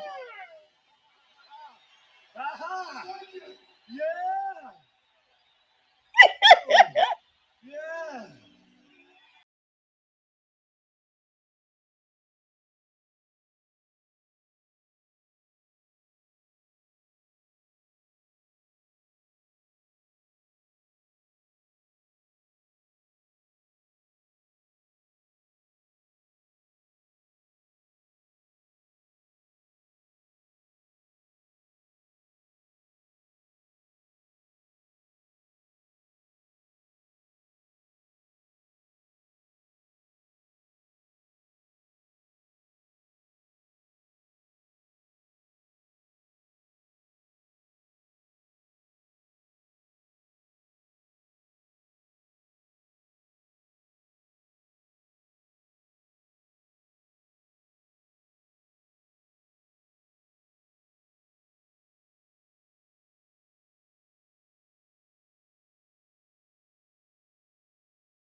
So y'all know they be hating on me. We can't play but some of it.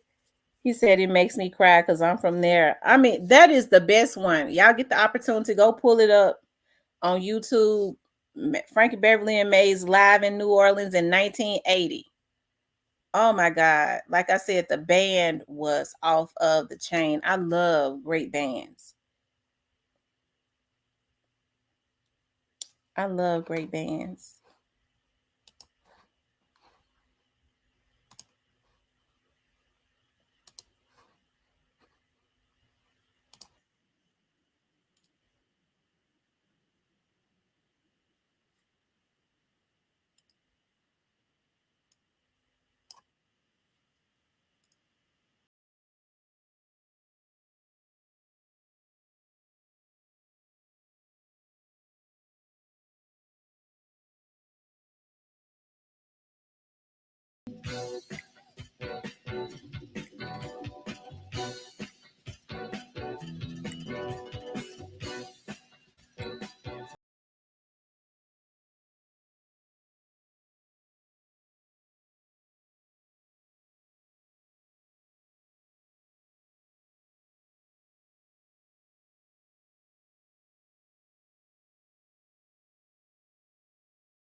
Okay, yeah, I'm gonna have to stop playing it.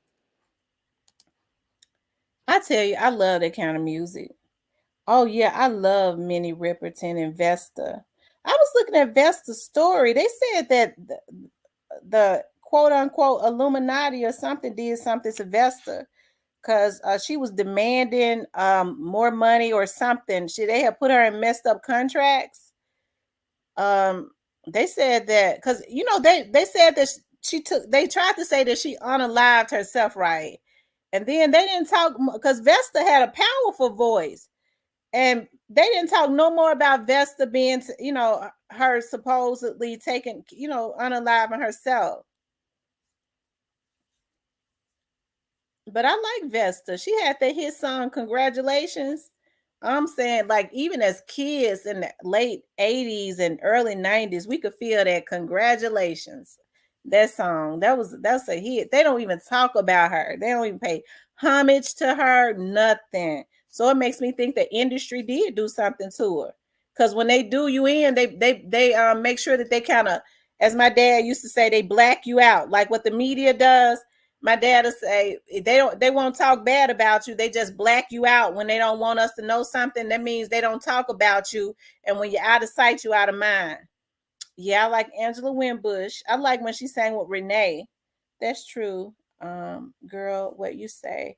We used to be on the green tank singing. Girl, I mean, those were the songs. Like, even when I like a lot of those songs, when I hear them, especially from the 80s, I go, oh my God, it remind me when I was growing up in the projects in Clementine in the 80s. Like, those were, like, people thought that when I was I was a little girl living in South Memphis in Clementine.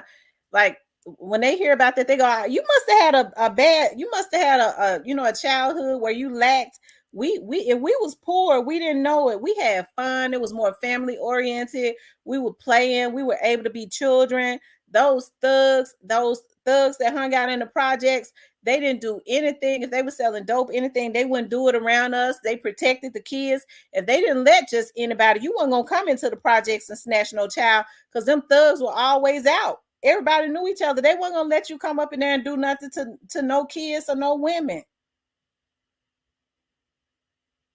Yeah, I like Ruben Stutter.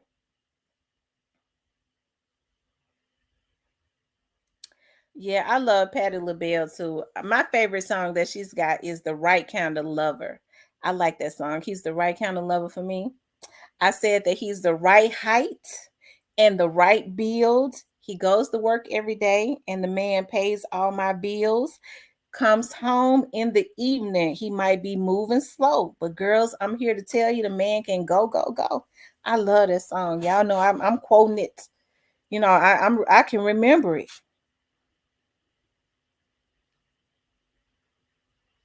I never heard of Hal and Oates. Yeah, I like Michael McDonald. I don't know why. As a little girl, I had a crush on Michael McDonald. I don't know why. Cecilia says Ness Vesta Williams. She had a powerhouse voice. Vesta used to sing background for Shaka Khan. Wow. We played Congratulations in the band at Bethune Cookman University. Wow. Oh man, Anita Baker. I love Anita Baker. I know all of her songs. Like I said, I had an old soul because when I'm 9, 10, 11 years old, every year on my Christmas list, I got a cassette tape. That was one of the things I got. I got her new cassette tape every single year. And I know all of her old songs. I know adults playing cards, fish fries, and kids playing. And like I said, we were made to stay in a child's place.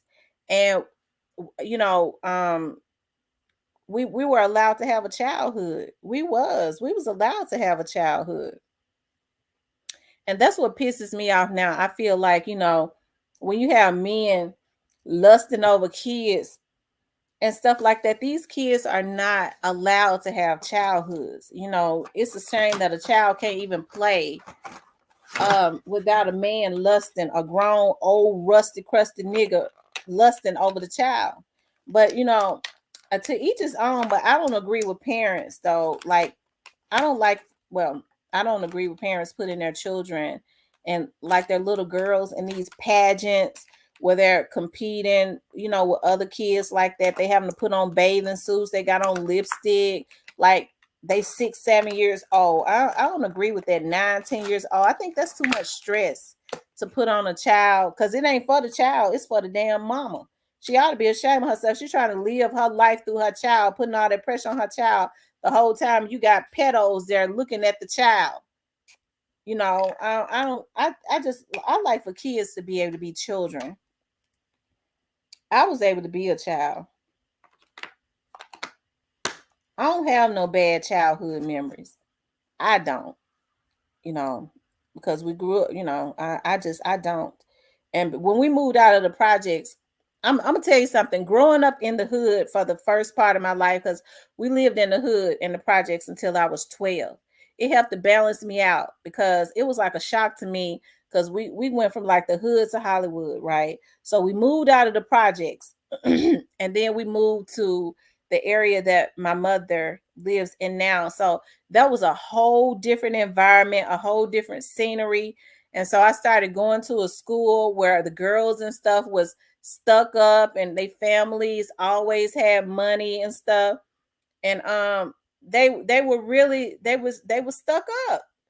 And so I always could identify with the kid that it helped to balance me out because I never turned my nose up at the outcast or the child or the student that was not so popular that would sit at the table by themselves. Sometimes I would go sit with them. Like, oh, don't sit with her. Don't. She stink. She this, she that. I'm like, no, no, because I came out. You hear how she talk. When they would turn their nose up at people. Like I never did that because I had just grew up in the projects around a whole lot of people until I was 12. That and still have family and still do have family that live in South Memphis. That had nothing. So it helped to balance me out. I never turned my nose up at nobody. So I was able to identify with everybody. But growing up in the projects, those were the best years. We had so much freaking fun. I promise you. I promise you. We were bad. We was definitely bad, but we respect our elders. We knew better. These industry folks want their kids to go to college while yours crash out. That's exactly what they want. These industry people, you're right, Demon. They want their kids to go to college while your kids crash out. They want to use your kids to go and take out their competition so that they feel like this going to help them to provide a better life for their children.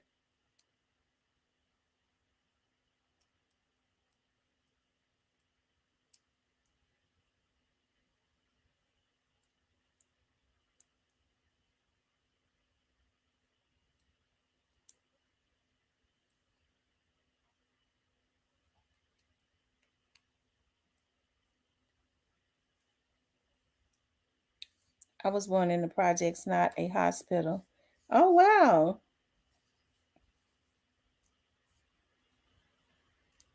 I was hurt when they tore the projects down that I was grew up in. Like when I ride past there now, sometimes like if I have to like go on a job or something and I have to go into South Memphis, I don't not unless I'm in a real rush. Sometimes like I'll take if I'm coming out of Mississippi, I'll take Elvis Presley all the way through South Memphis. I promise you one time I was on my way. I had to go downtown Memphis, and I went all the way down Elvis Presley, and I was like, let me go through Norris and see, and go back Corey. And I think they've changed the names of the schools and stuff, but like those areas are still pretty nice because a lot of the teachers and stuff had lived around those areas, the black teachers and stuff.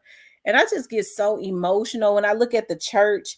We used to cut and go through the woods in the back of the church, cut through the church a lot. I think they put a gate around it when we was walking back to the projects from school. And we went to school. We had to walk to school no matter how cold it was. Okay, so if they didn't say, stay at home, school is out, we was walking. But we would be laughing and joking and playing so hard. I mean, before you know it, we was at home. But I think from Clementine to Norris was like, it seemed like a long walk.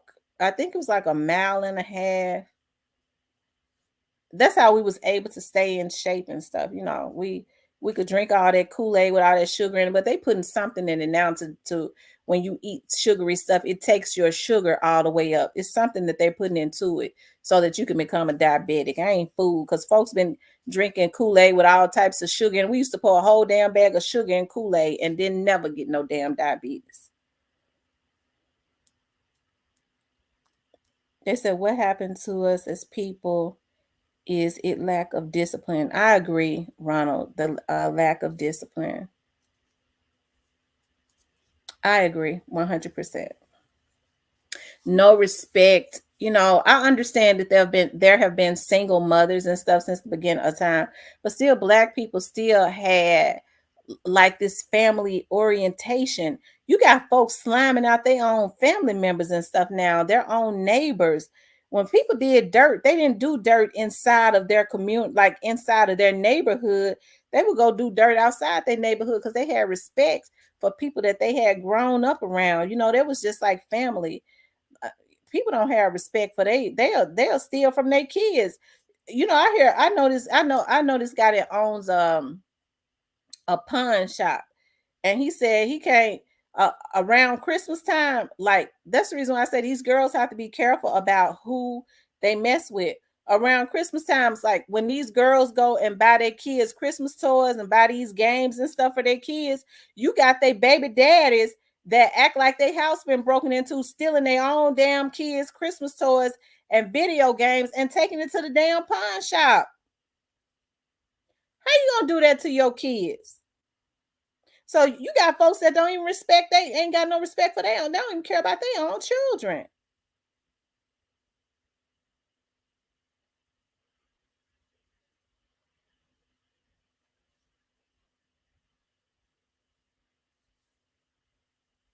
That's just crazy. Mm-mm.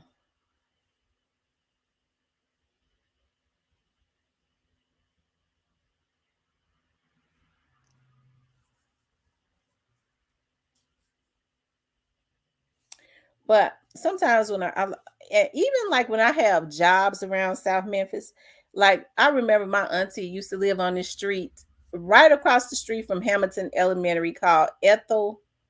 She lived on Ethelyn. When I go down that street now, because I have to be in that area quite a bit, I I get so emotional because they've torn her house down because her kids was too. Lord, don't get me started. They was too trifling to pay the taxes on the house. My auntie left them a house and they wouldn't pay the taxes on it, and the city just tore it down because they let it got so bad. I just think that's so sad. Now the land just sitting there. And so when I ride past there, like her son had a house right next door. They done tore that down. Like I get very emotional because I'm like, dog, growing up, I kind of live, I won't say live my life on the street, but this street was a part of my life because we would be over there quite a bit, run across the street. They done took down the damn monkey bars that was in the yard. We used to go and hang on the monkey bars that was across the street at the school. They done took that down. They want to make sure kids don't get no exercise. And it's just emotional. I get emotional sometimes because things have changed so much. It has. Like where people don't care about each other, folks don't even care about themselves. Anytime you go, anytime you're a woman, you go sell your body for $40, you'll do anything.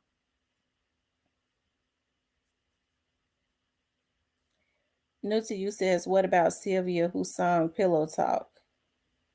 I like Sylvia too. Sylvia has some more songs that I like too. I used to think that the guys were just running their mouth when they was talking about how girls, what men was using girls to set up, other men. I see now these girls take pride in being set up girls. These girls have children, and you let some nigga send you out to set up somebody to be robbed or be taken out. So then when you get caught, because it's gonna happen, who gonna take care of your kids? One of the saddest things that I hear a person say is when they go and they rob somebody, they rob them and kill them and stuff, or they call it themselves these little shade tree hit men. Man, I was doing the first thing they tell the police, I was doing it to feed my family. So you get out and you destroy, and you try to say you're doing it for your kids when all you have to do is go get you a job. I don't understand. Like, I just don't understand the logic of people. And I think that's the reason why, like, I'm content with the few, the people that I talk to, and if God send me somebody, hey, and I'm sure he will, because I never said I was perfect. Okay. But but I refuse to just jump into anything just to say I got, how they be saying, I got sneeze a mains. They put an N S a Z on the end of it. I got me a mains. Can't even talk and don't even know him. And she taking care of him. I don't see, you can't respect the man you gotta provide for. He come in the picture, you giving him your money, baby. I ain't got no gas money. That's a turn off. I can't even get wet for a man like that. And then what they do is they make a damn fool out of these girls by saying we supposed to have each other back. I ain't got no gas money.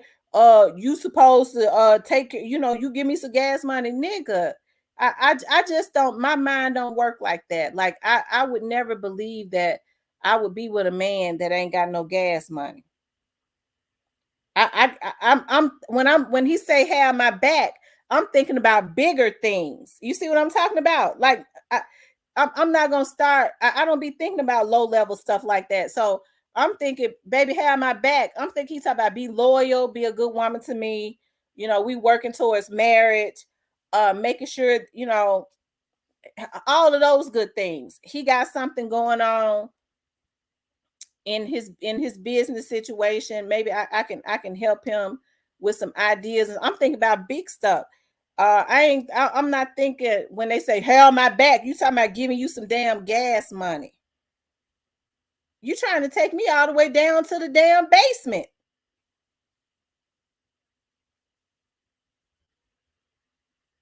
Or let me drive your car. You ain't got no car. A man keeps him a car. No, you can't drive my car. See, those are red flags. I need to drive your car. No, we can't be together. I don't want you. Because you coming in trying to take me down. I don't want you. It ain't gonna work out. I wish you the best though. That's right, Ronald Grace. No gas, no ass. You ain't got, you want to come. And that's what's happening. These girls, I had to give him some gas money to come over here and spend the night. You got to give him gas just to come and get your ass. I ain't never in my life. You got to give him gas to come and get some of your ass.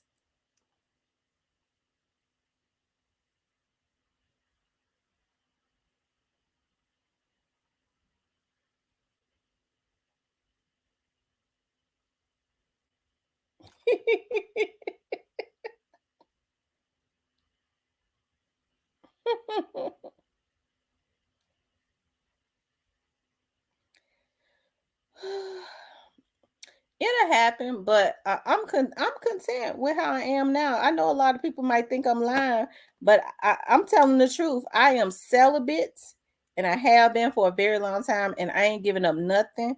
If I'm good enough to lay with, I'm good enough to marry. He gonna have to want to marry me. I know I hear a lot of men saying, I ain't married no woman. I don't know what she like in bed. Okay, well, you ain't the man for me.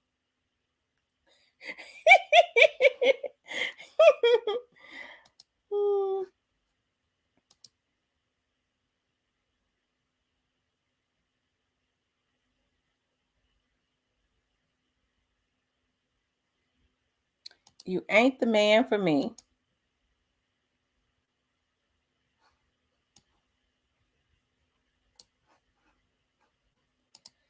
Y'all, it ain't nothing better than a provider and a protector. I'm telling you. It makes women want to submit.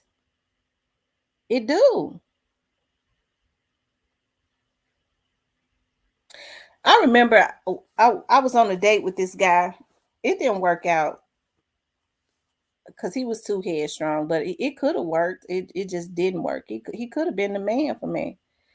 But we went on this date, and we was at a restaurant, and the waitress walked up, and she started talking, and I was like, and I started saying something. He said, baby, wait. Let me handle it. Let me handle it. I was like, okay. I love that. Then he started talking to the waitress, and it was from that point on, and a lot of women don't know that.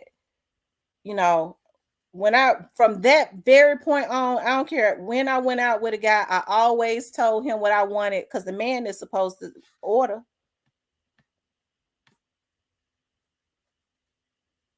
I let him handle it.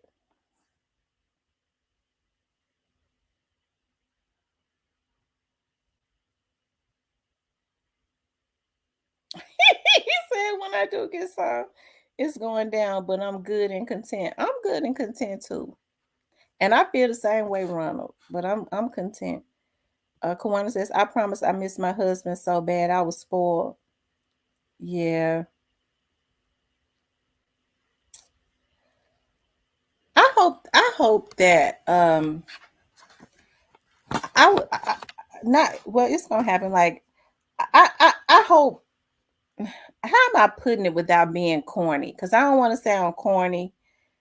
And I know people take stuff wrong, but if they do, they sick anyways. But I would love for a man to be able to, but I don't think that I would ever find a man that could ever like top like the attributes that my dad had. It would be so great. Now I wouldn't want a man that was exactly like my father because my dad, you know, he had his ways. He was not perfect, but he was just an astute businessman. He was strategic. He was just awesome. I miss my dad so much. We talk 3 times a day. My dad always wanted to make sure that we were good, and he without overpowering us and trying to tell us what to do, he always gave us golden gems and golden nuggets and stuff like that. And he would always say, even if you got a man, okay, if you got a man, you're not supposed to be, he's supposed to be handling all of that for you. So I miss him so much.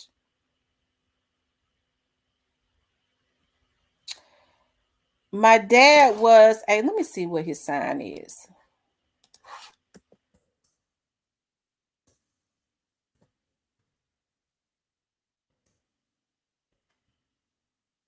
My dad was a Capricorn. My dad was a Capricorn.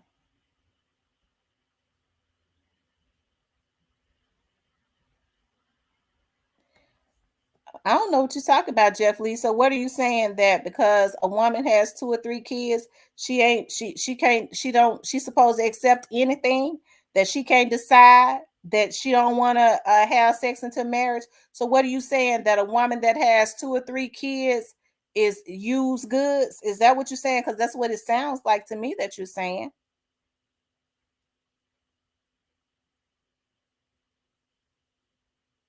It's funny how women have this marriage then sex thing after she has 2 or 3 kids. But that's how I did it. I had the kids first, because I wanted the sex.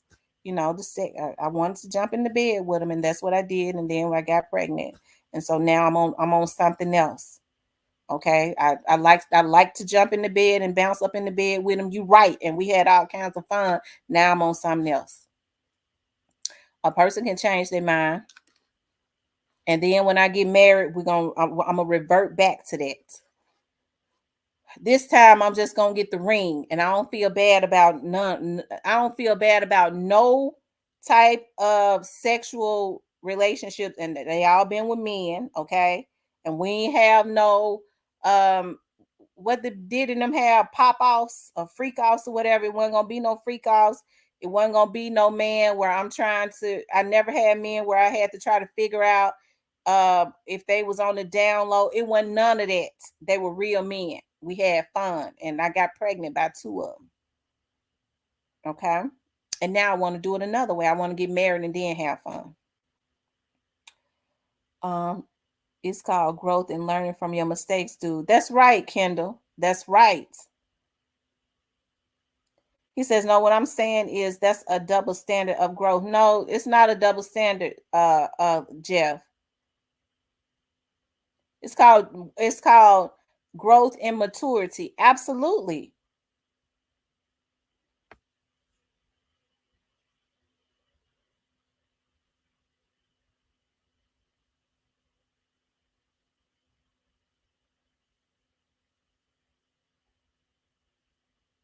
I want a husband. And the man that really wants to be with me, he'll marry me and make it official for life. And then we'll have all the fun that we'll have all the fun we can have. But I'll be doing it with my husband with the security of knowing that I'm exchanging sexual energies with a man that I'm gonna be with for the rest of my life. Because when I get married, that's he gonna be the one and only.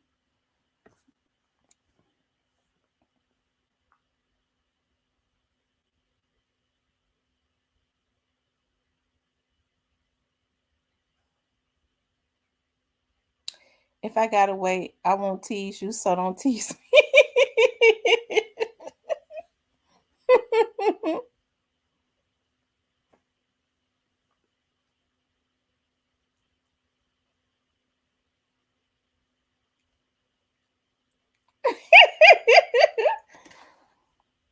Men use their no sex excuse to marry anyone.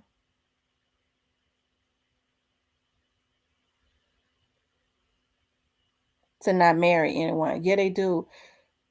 Not when you're tired of being out the will of the Lord. If I got that the first time, I would not been through the struggles. That's true, Kendall.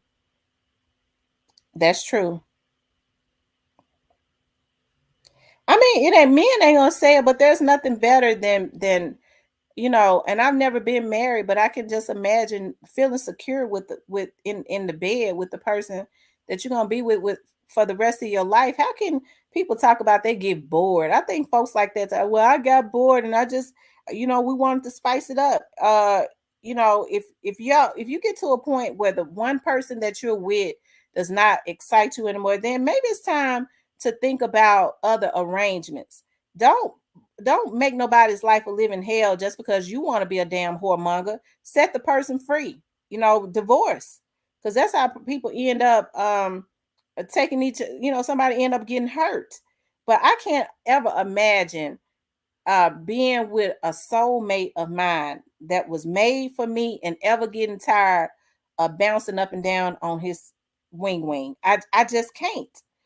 A person that is for you, that was made for you. When you love somebody, you truly love somebody, there's an energy that is exchanged where you can look at them and you just melt. This is somebody that you have vowed to be with for the rest of your life, that you truly love. And then you talk about I get bored. No, you never wanted that person. You don't ever get bored with somebody that you love. That's truly made for you. You don't. That's your other half. I don't care how many times you do it in the missionary position. You don't get tired because I love this man. I love this man. I don't never get tired of him.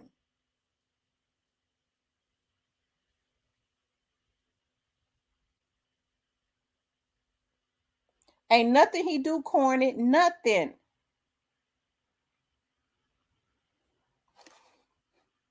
I'm talking about as far as talking and stuff now. I'm not talking about because some of these folks be weird. I'm not gonna be dealing with no weird man anyways. That's the reason why you have to go ahead and talk about that stuff. Cause see, you get with them and they get to talking about put on a strap on. somebody like me, that's when you want to go get that shotgun. Nigga, you tricked me because you on something else. And sex is ordained in God's eye in marriage. Acknowledge him in all your ways. You never be bored or have to teach them to love you through your past traumas. I agree, Kendall. You're absolutely right. Everybody knows that nobody is gonna ever be perfect. I wouldn't want no perfect man because I know there's not a perfect man. I'd be scared of a man that talk about I'm perfect. He full of crap. Everybody has had some type of traumas in their life. You be willing to love them through it as long, but the problem is, like, I think for some people that have traumas, they want to put the person that's trying to love them through hell. I don't recommend that, being with nobody that's taking you through hell and then talking about, well, I had traumas. Now you trying to run me crazy too. No, I can't love you through that. F you. You trying to drive me crazy while I'm trying to love you. And that's the issue. A lot of people that have traumas want to emotionally, psychologically, verbally, and physically abuse the people that is trying to love them. And then they sit up and talk about, well, you know what I've been through, nigga. You ain't gonna drive me crazy.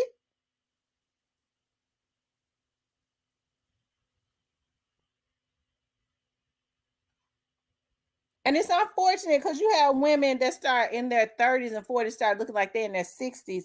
Because, they got low self-esteem. I just want to love him through his traumas. He been through hell. That nigga went through that.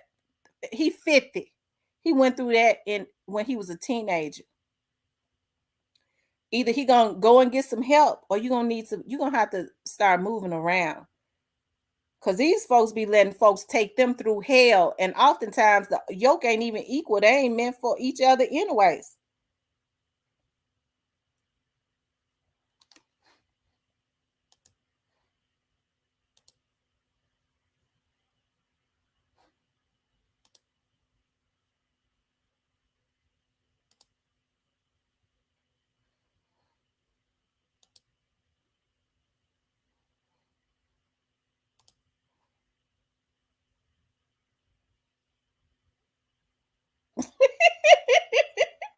He keeps saying are two Leo. I don't know a whole lot of signs that Leos are compatible with. I think I read that Leos are compatible with I don't know. I think they say Leos are compatible with only other Leos. I don't know though.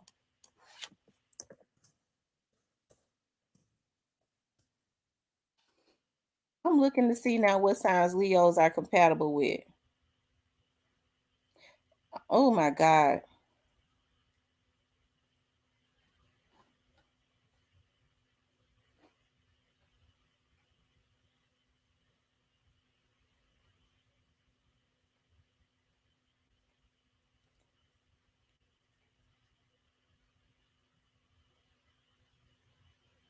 Mm. I know damn well not a Gemini. I would never in my life date a Gemini. They're saying Geminis. I would never date a Gemini. Ever. I know that couldn't be right. Maybe I'm on the I'm gonna look at something else because I know that ain't right. I would never in my life date a Gemini.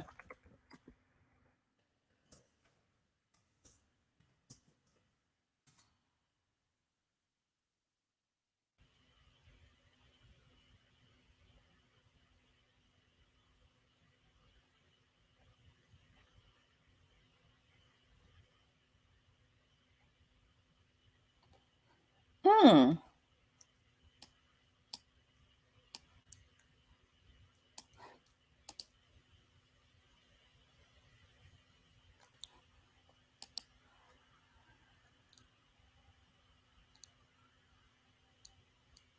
Yeah, Geminis are a lot of Geminis have mental illnesses. They have two different personalities. Oh, Tierney says Geminis are good love makers. I wouldn't know. I don't think I've ever talked to. Have I ever talked to a Gemini? A Gemini? No. I've always most most of my boyfriends have always been either Libras, which I'm not interested in a Libra because they cheats real bad, and Scorpios, and I'm not interested in them because they cheats real bad too. So I'm not interested in that. And Cancers. I would never in my life date another Cancer. They lies too bad.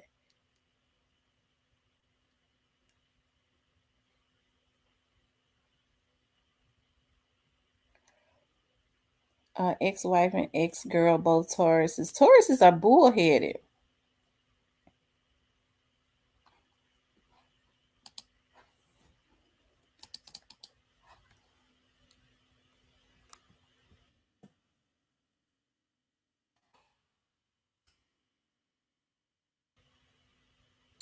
They're saying that Leos are compatible with Geminis, other Leos, and Aries. I can't imagine two fire signs getting along because I'm definitely a fire sign. I'm a Leo. But mostly Leos are very loyal and very giving. So a male, I know a lot of I've never dated another male Leo, but I know a lot of male Leos. They're very free hearted and stuff. They speak their mind, but they real free hearted. They real um like alpha males, you know. I think it's all in high vibrational signs. Paula Hall says, those bulls ain't easy. My daughter is a Taurus. Yeah, I've heard Taurus men. I've heard Taurus men and Aries men are very bullheaded. He said, I'm buying my ticket. Y'all make sure y'all hit the like button for me.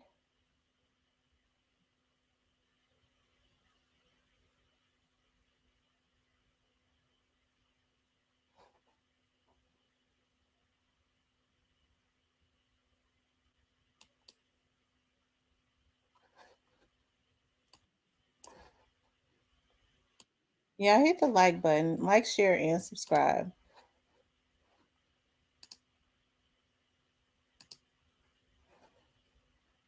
And Taurus women too. I believe it. They're bulls, right? They're bullheaded. Aries, stubborn. And I've dated a Pisces. He was real sensitive. He was highly sensitive. He always wanted to be right. One of my daughters is a Pisces. One of my daughters is a Pisces. One of my daughters is a Cancer. Ooh, child. When you talk about overly dramatic, that Cancer is a ooh wee. She's so overly dramatic. Dramatic. My Pisces is very introverted. I have to watch her because she like her dad. He's a Libra though. She's very introverted and quiet, and she's real sensitive though. Over the last year, I reconnected with a Leo lady, and I used to date. We are expecting. Oh my God, that is so awesome! He says we are expecting a child now. That is so awesome. I'm telling y'all, I don't mean no harm, but the Leo sign is the best sign. I don't mean no harm, but that is like the best sign. Leos are.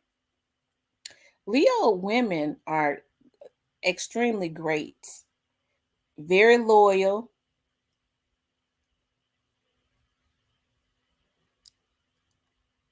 can be giving. They said water signs are freaky as well. I'm trying to think. Scorpio, is that a water sign? Because I hear them talk about Scorpios.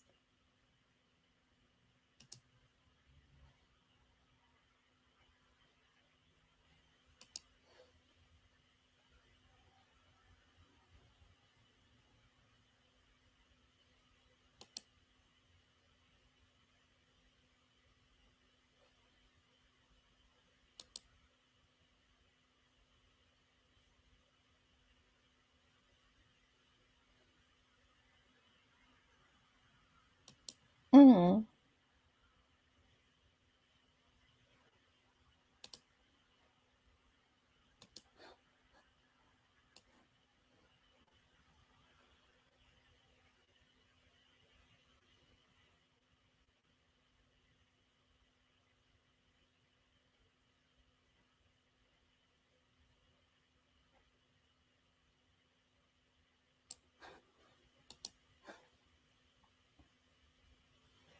Mm-mm, Leos are not bad. I think I'm a very loving person. It's just that Leos, well, I know for me, I'm unforgiving. If you cross me, I don't forgive. Tyranny says she's a Taurus and she's a sweet person.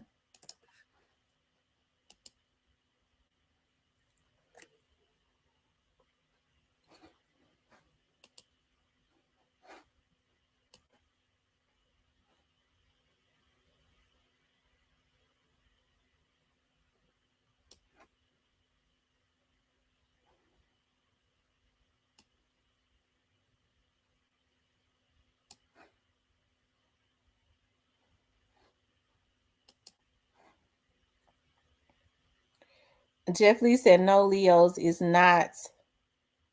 Y'all have big egos. Jeff, you always say that. I don't have a big ego. I'm a Leo. I definitely don't have a big ego. I think people misjudge me, which is not my problem. That's their problem. But I think people misjudge me. I think, you know, for some reason, when you have standards or like, I mean, I don't know. I think people just misjudge me all the time, which is their problem. Because if they misjudge me and they cross, they do something to me, that's, hey, it's up. It's stuck. And I truly mean that. Like when it's stuck up there, it don't no, it could never be nothing. It ain't no shaking hands and making up. I don't want you around me. Cause I didn't give you no reason to mess with me. And you went and messed with me, and now you think you could do whatever you could want to do to me and come back and shake hands. No, we can't never. And that's not having an ego problem. That's just letting them know you don't think you could do me any kind of way and think because you okay now we could shake hands. No, it don't work like that. F you. And just know I'm gonna be laying and waiting. That's all I'm gonna say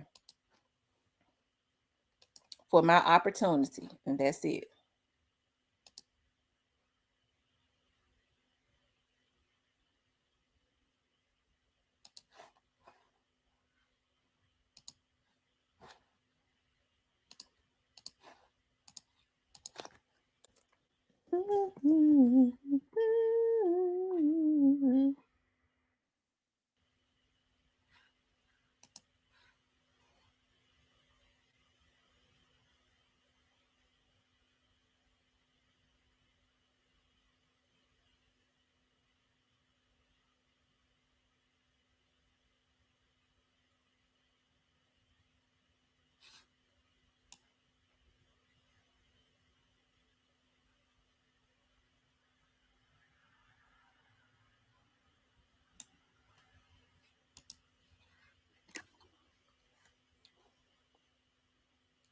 You said my shoe game says it all. What does my shoe game say, Jeff?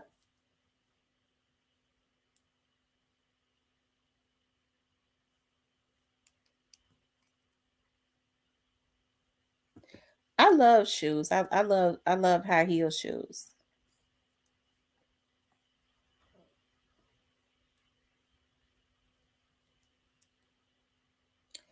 Demon says people don't like for you to have standards. They like you to be the kind of person that always fall for the okey doke. That's exactly what they like. That's exactly what they like. When you don't, they consider you a problem. You stuck up, you know.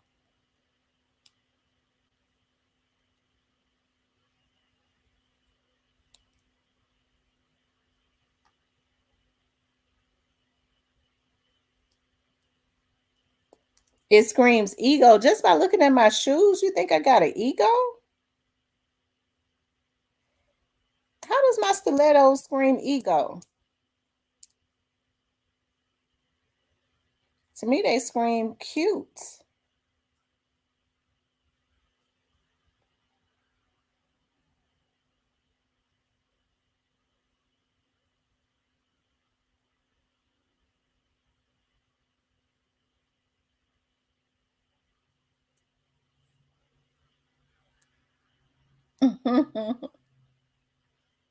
To me, they scream cute. Of course, they're talking about my stilettos, and guess what? I sure ordered them.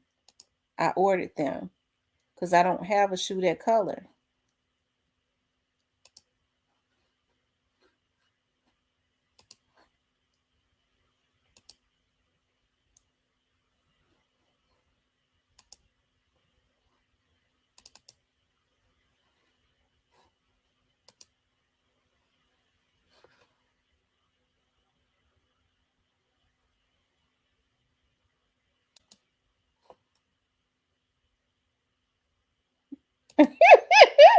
She said, I never heard that before. I never heard it either.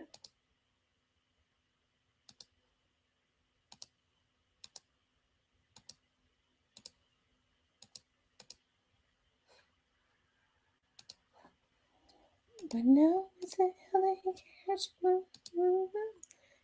this shoe right here screams ego. Now it screams cute.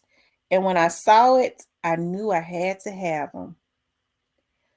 Whew, that's going to look so cute on my TV show. When I'm sitting up on this stool and I cross my leg, oh my God, it's going to be so freaking cute. I've been trying to think of the outfit.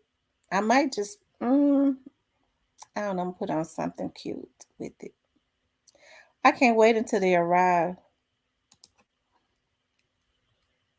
How often do you wear sneakers when you date? I don't think I've ever worn sneakers on a date. The only time I wear tennis shoes, we call them tennis shoes, right? The only time I wear tennis shoes is when I'm exercising. I don't buy Nikes and stuff like that. Like I got a pair of Reeboks that I bought probably about 4 years ago. They still look brand new. I went into a store about 3 years ago, or I went online and I saw some Nikes that I like, and I got them in every color. I got them in pink. I got them in blue and yellow. I got them in white with the orange going through. I got them in every color, and they look brand new because I don't wear no tennis shoes unless I'm going to the gym, unless I'm going walking. Like in the wintertime, like when I go out now, I don't put on the tennis shoes. I put on boots. I wear a lot of boots. In the wintertime, I wear a lot of boots. I wear tights with boots in the winter, unless I'm going out.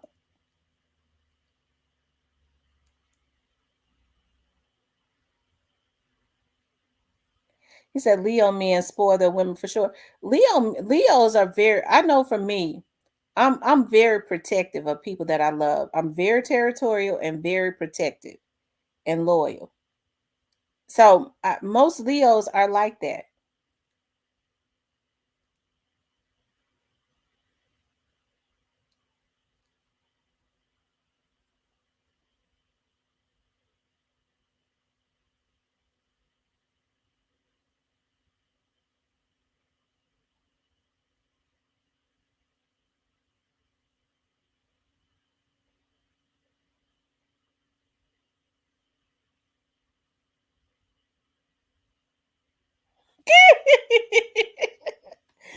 Oh, Jeff Lee, you don't know what you're talking about.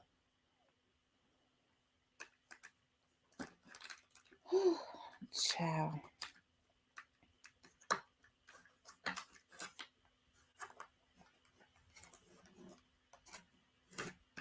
That's right, Ronald Grace. You, I remember a time where men used to always make sure that even if their wives always had a new car first, right? They made sure they're women because first thing they'll say is, if my car quit, I know how to survive. But I can't have my woman stranded, not even for 15 minutes. My kids and stuff, my woman and my kids, My woman and her kids, she can't be stranded on this. No, she gonna always have a car that's running better. These men now, they man, I got a flouse. They be wanting new car. I got flex on a nigga. They be trying to flex for other men. They want me riding around in a hoopty, and he want her to work two jobs to pay for a car he can't even afford and and sign for it, not co-sign, and she riding in a putt. I'm telling you, times have changed. I can't understand how these women get their power up. Men are supposed to provide and protect. Yes, women, you got a good man. Keep your damn, don't be bitching and stuff all the time about nothing. It's hard because as women, by nature, a lot of us women are naturally spoiled. We worry and we're spoiled, so we always want clarification on stuff. Okay, I know I do. I gotta have some. At least, well, we need to talk about it because it ain't good to hold stuff inside just because he's saying I don't want to hear that. I can't be with him. I ain't gonna be able to be with no man like that. Man, I don't want to talk about that. Yeah, but I want to talk about it. Let's get some understanding. I don't want to talk about it. I just want some peace. No, it ain't gonna work out. Cause you can't have no peace if I'm in turmoil. Nigga, you could at least it, I need some explanations. I know you, if me being your woman, I wouldn't have no issues giving you no explanations. It's all about respect. You're supposed to always make sure that your person got clarity. You supposed to trust me, motherfucker. You go on with your life. That's what you do. Cause it's gonna be a tornado in this house.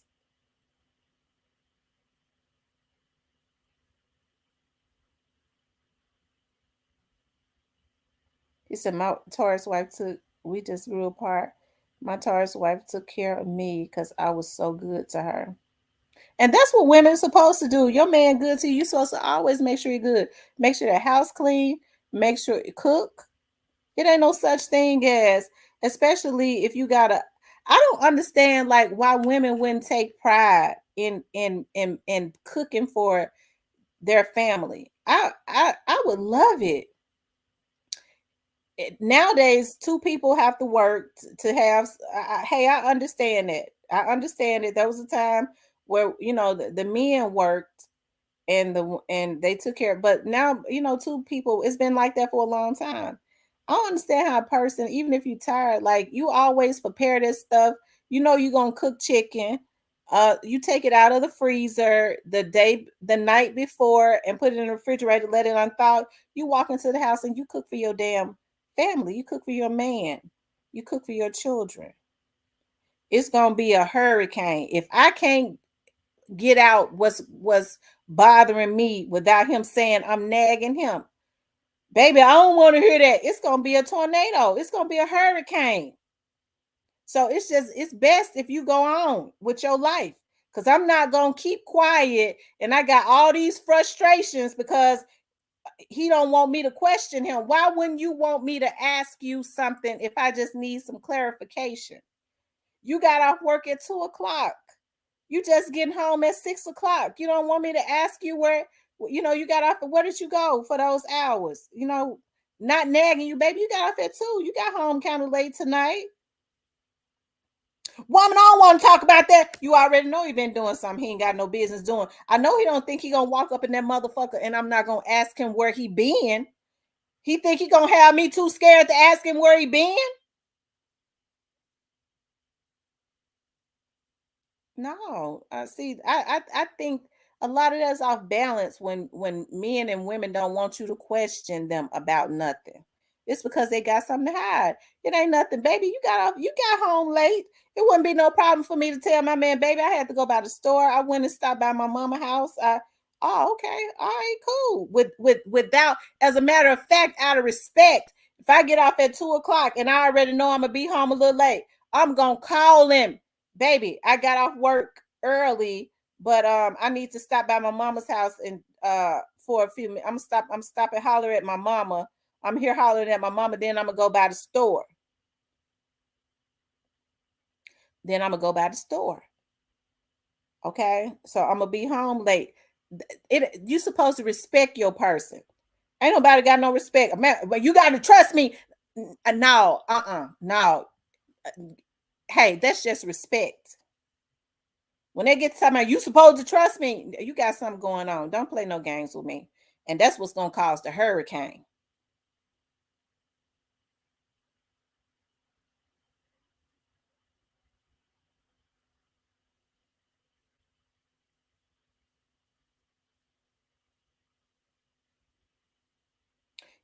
Yeah, men feel disrespected. Woman, you disrespected me, and then they try to say, "Cause you know it ain't good for women to be out. I don't know where yet anything could have happened to you." They keep tabs on their women, even when they out doing dirt. They keep tabs because they got to make sure they don't run into their woman, so they want to know her every move.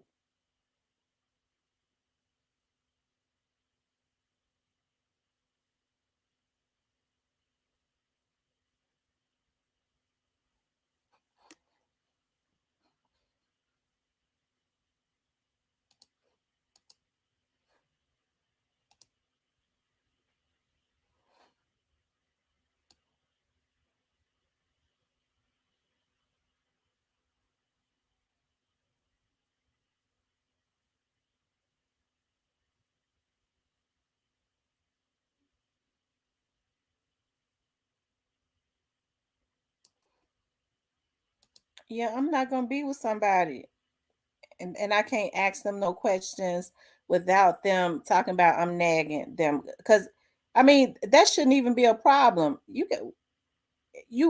I mean, there's supposed to be some clarity, communication. And out of respect, you ain't supposed to be going missing for no 5 and 6 hours anyway. And you don't hear from them talking about, well, you supposed to do it on the strength of trusting me. No, nigga, you being disrespectful. You think you gonna go out and hey, you went out with your friends. You going out with your friends? Okay, that's cool. Going on out with your friends. But I know you don't think you're gonna walk in the house at 4 o'clock in the morning or 5 o'clock in the morning and lay in the bed next to me and think it ain't gonna be a hurricane.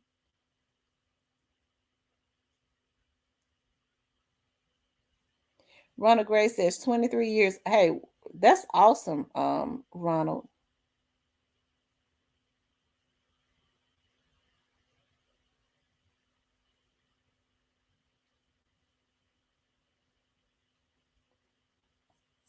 I'm telling you, that's awesome for you to have been married for 23 years and not been with no other women except for your wife. Hey, chocolate, that's a blessing. That's a blessing. And it could be done too. All people have to do, you don't have to, just because a person looks good to you, it's gonna always be somebody. What men don't understand, they sit up somebody, it's a lot of fine women out there. Yeah, it's gonna always be somebody that as far as looks, that look better than somebody else. It's a lot of beautiful people out there. But what these men need to understand, it's other men that look better than them. And their wives, a lot of their wives don't cheat. You don't cheat just because somebody look good. You gonna tear up your household just because somebody got a big butt.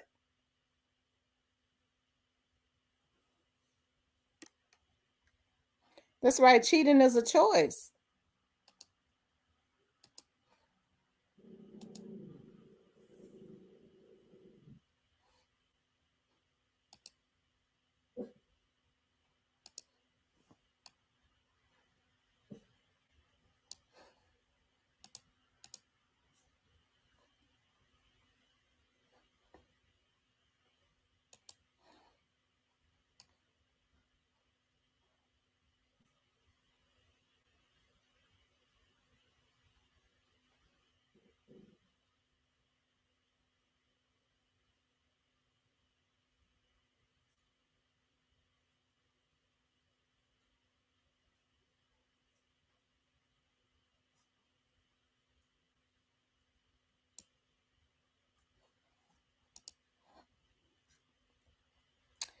Everything that look good ain't always good for you. That's the truth, KJ. That's why the Most High keeps blessing me. I was the father to 4 kids that wasn't mine. Looks is definitely a dumb reason to cheat. That's what they do it for. That's what they do it for. They cheat, or they say that the other woman didn't ask him. She didn't ask me no questions and she gave me sex. A lot of these men don't be wanting to admit it, but they mess up their homes for some nasty sex. They don't be one. They'll say, "Well, she was more peaceful, nigga. She ain't got the responsibilities that you got with this other woman. Y'all got a life together. Y'all got bills and everything. She ain't even half of the woman what you got at home. Don't even got half of the substance that she got. So she carries a lot on her shoulder. You ain't making it no better by feeling like you're supposed to do extracurricular activities, but you want to go lay up with a slut who ain't got no responsibilities, who ain't got half of what you got with this other woman, ain't even got half of her character, and you talking about I had some peace. You stupid. You stupid.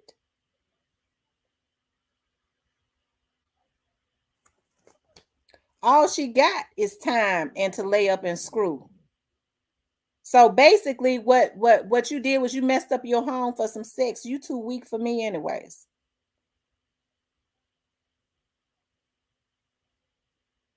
Gristle says there's three sides to every story.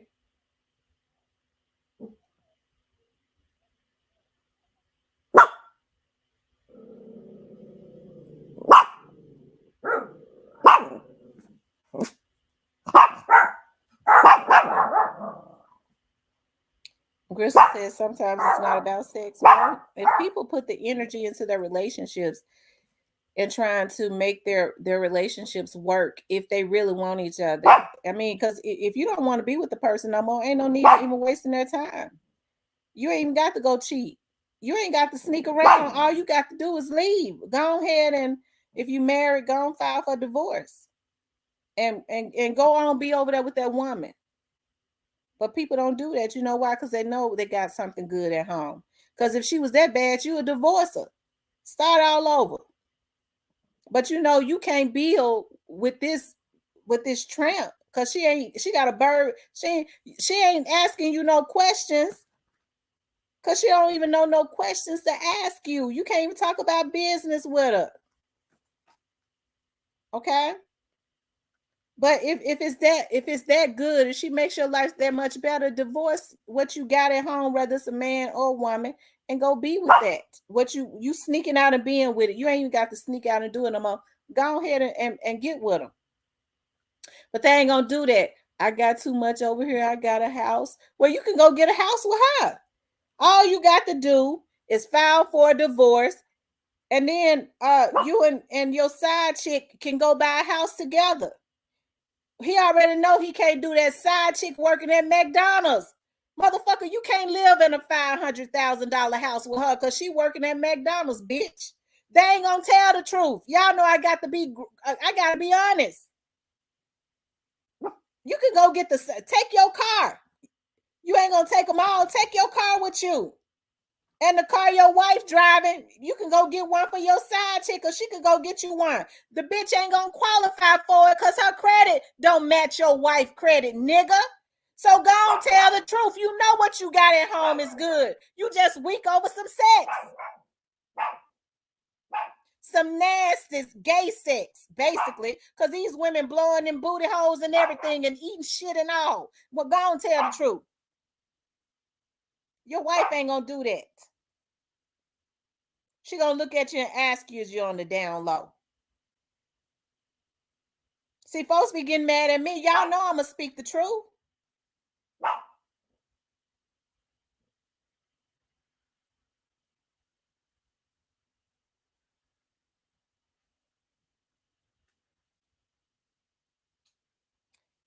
It ain't giving no bitter vibes to me, Jeff Lee. Just because somebody can speak from what they've seen that makes them bitter, I don't know what you're talking about. I never said that every man cheats because I don't believe that every man cheats.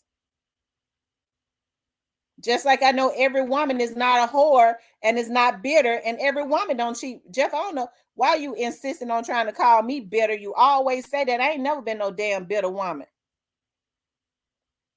Just because I have my foot on these niggas' necks, they gonna tell the truth.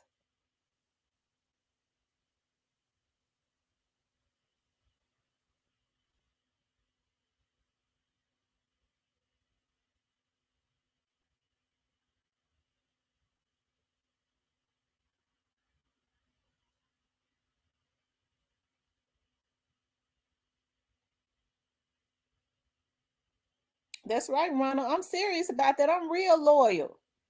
You mess me over, it's over. I don't forgive. I don't forgive.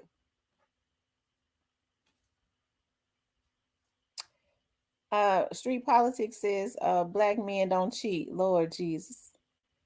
Whew, Lord have mercy.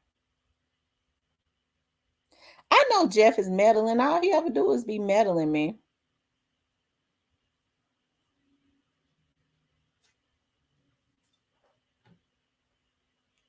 I know, and you be saying it over and over.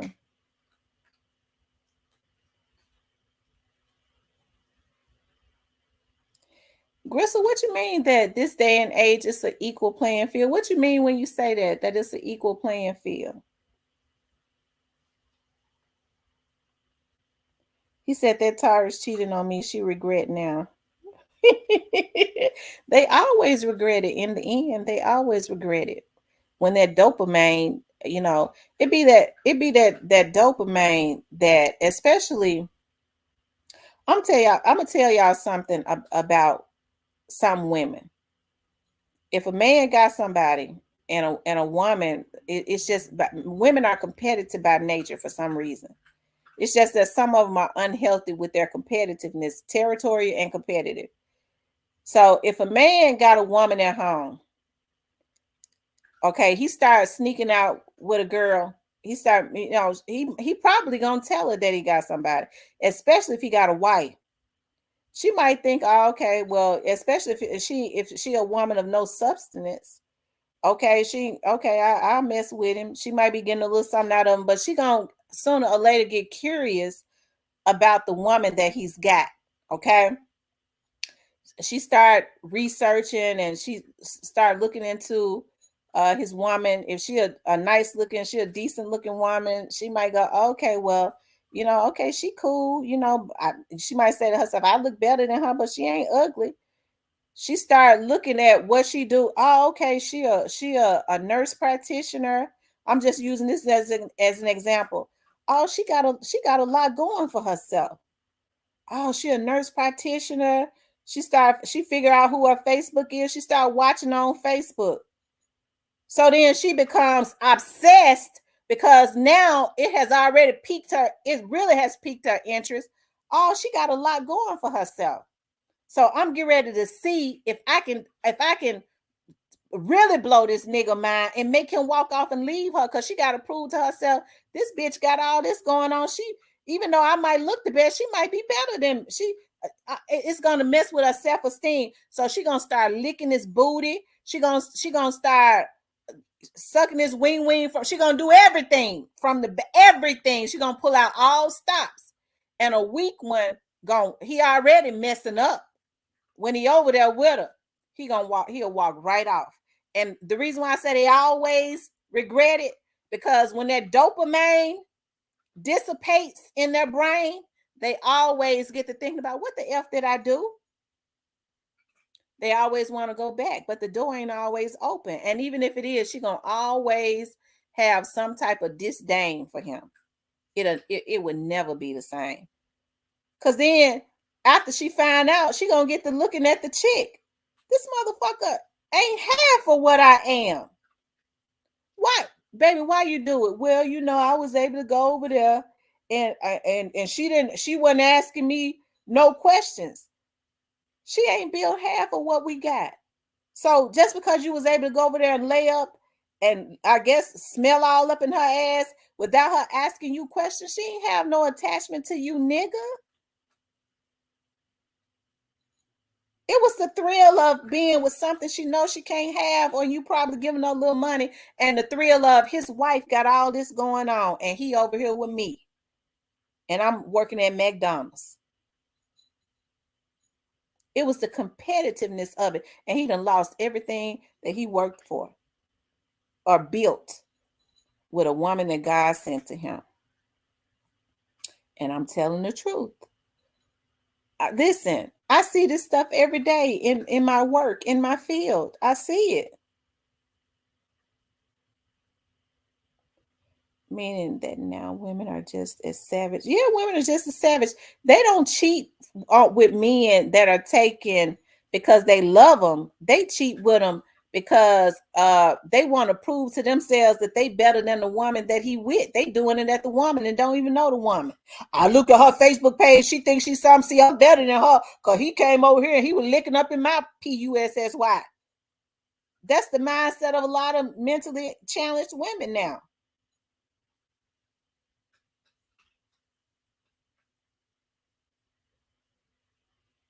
And that's the reason why you're supposed to send them on back to the street. That's the reason why I say I can't forgive. You gonna go back to the streets. I don't want you no more. I ain't even got no respect for you. Once that respect gone, it's over. It ain't no need in us getting back together because I'm gonna make your life a living hell. Every time I look at you, I get mad. I can't. That's a mental prison for me. So it's just best for us to part because I can't. I don't respect you no more. You didn't do me right.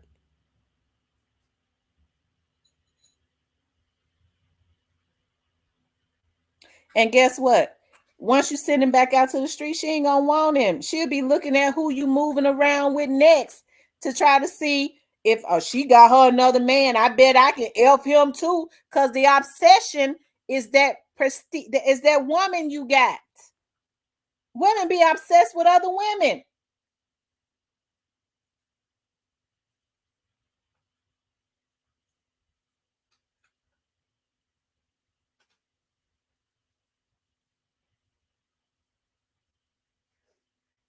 He said, Tam, we need more women to be celibate, but it's extremely rare. So when you find it now, it's oh dear. It's odds. Okay. It's a lot of women be celibate. They just don't say it. At first, I was ashamed to say that I was celibate. I ain't ashamed no more because it makes I feel comfortable when I see other women saying. Because at first, I was like, people gonna think I'm weird. Like I mean, and it's nothing to be ashamed of. I'm celibate, and I ain't giving up none of my goodies. I ain't giving up the platinum because that's the platinum. Regardless of how many kids came out of it, Jeff, 2 kids that came through it, and it's still platinum. I ain't giving it up unless I get a ring on it. I'm sticking to that.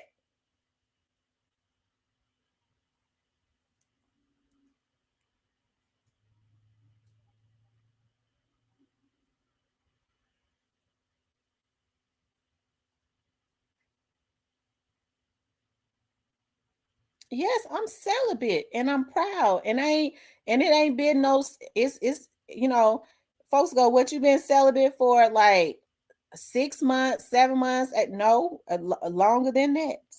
I'm celibate. I ain't saying how long, but it's I'm celibate. And it'll be if it take 5 years, that's how long it's gonna be. And I don't play with no toys and stuff either. Cause if I'm gonna go get me a fake wing, I might as well go get me a man. I don't play with no damn toys. I ain't gonna go get me no fake nothing. If I feel like I can't go no more, I ain't going to the toy store. I'm gonna just get me a man.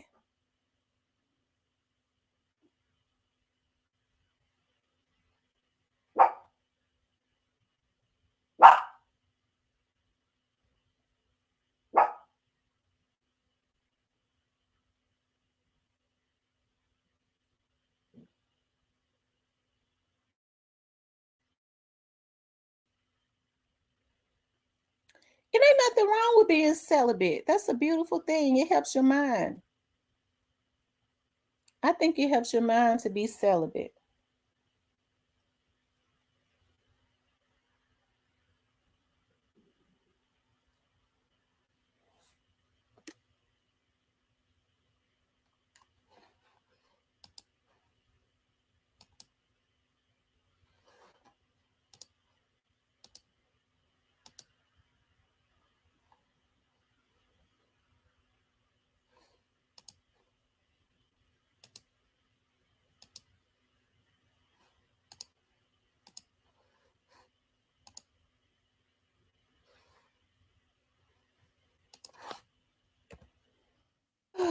Oh Lord.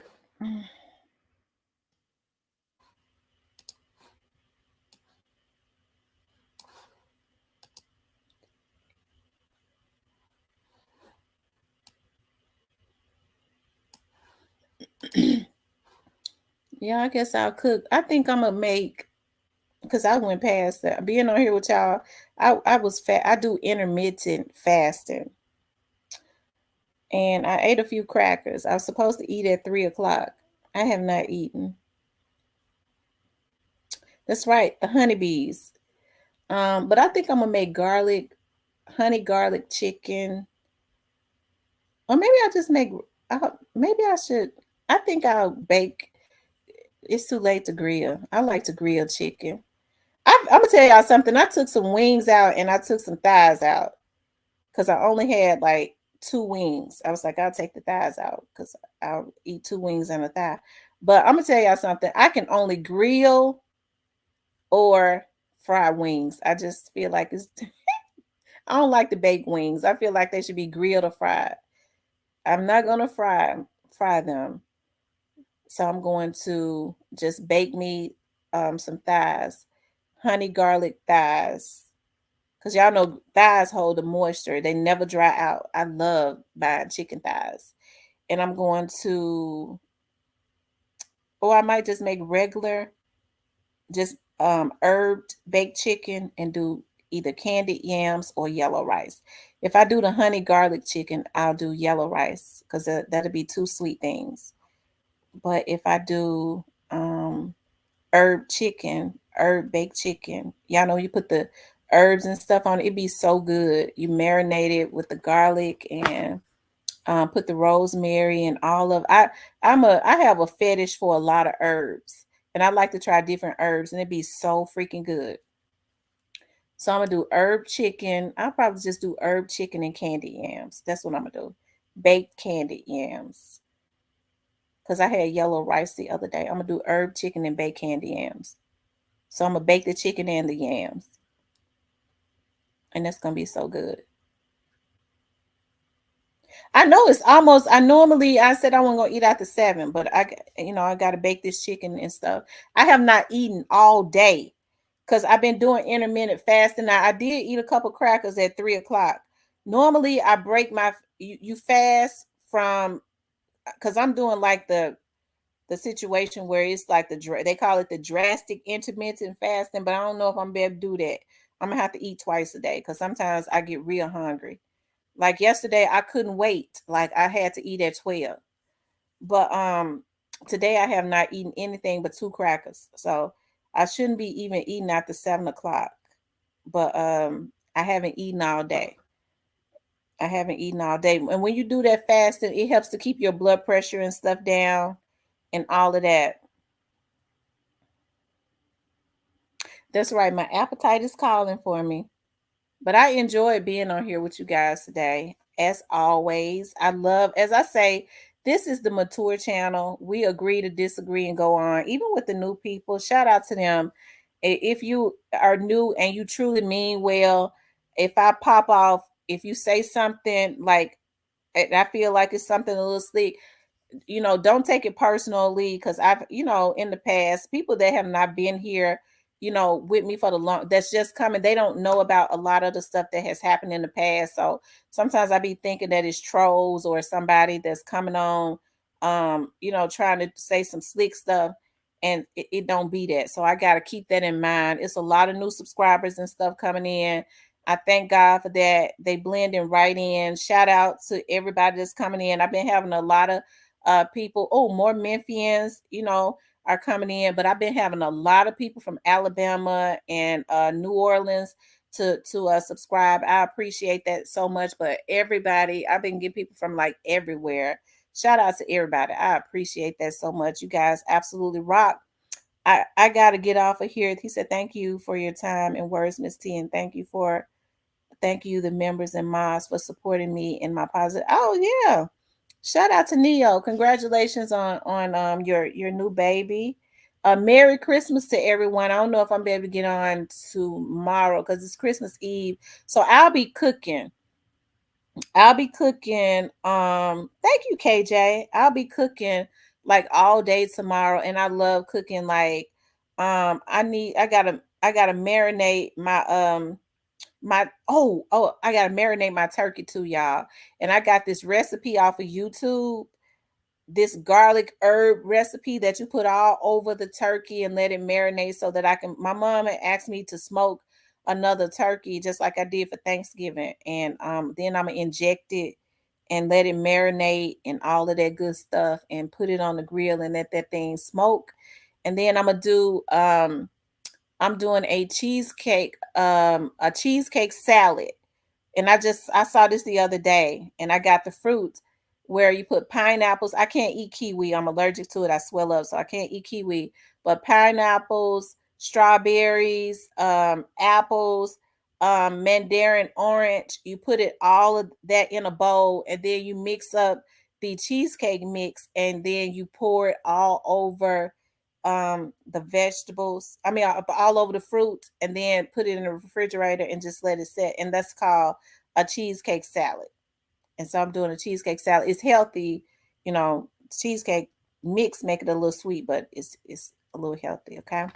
But anyways, I might do a small pan of baked macaroni and cheese. I don't know, but definitely I'm gonna do my lasagna soup because it was a hit. Okay. But anyways, I wish you guys a Merry Christmas. I appreciate you guys so much as always. And for those of you all that gave to the seniors, I have not taken their stuff yet because I have a sponsor that is going to.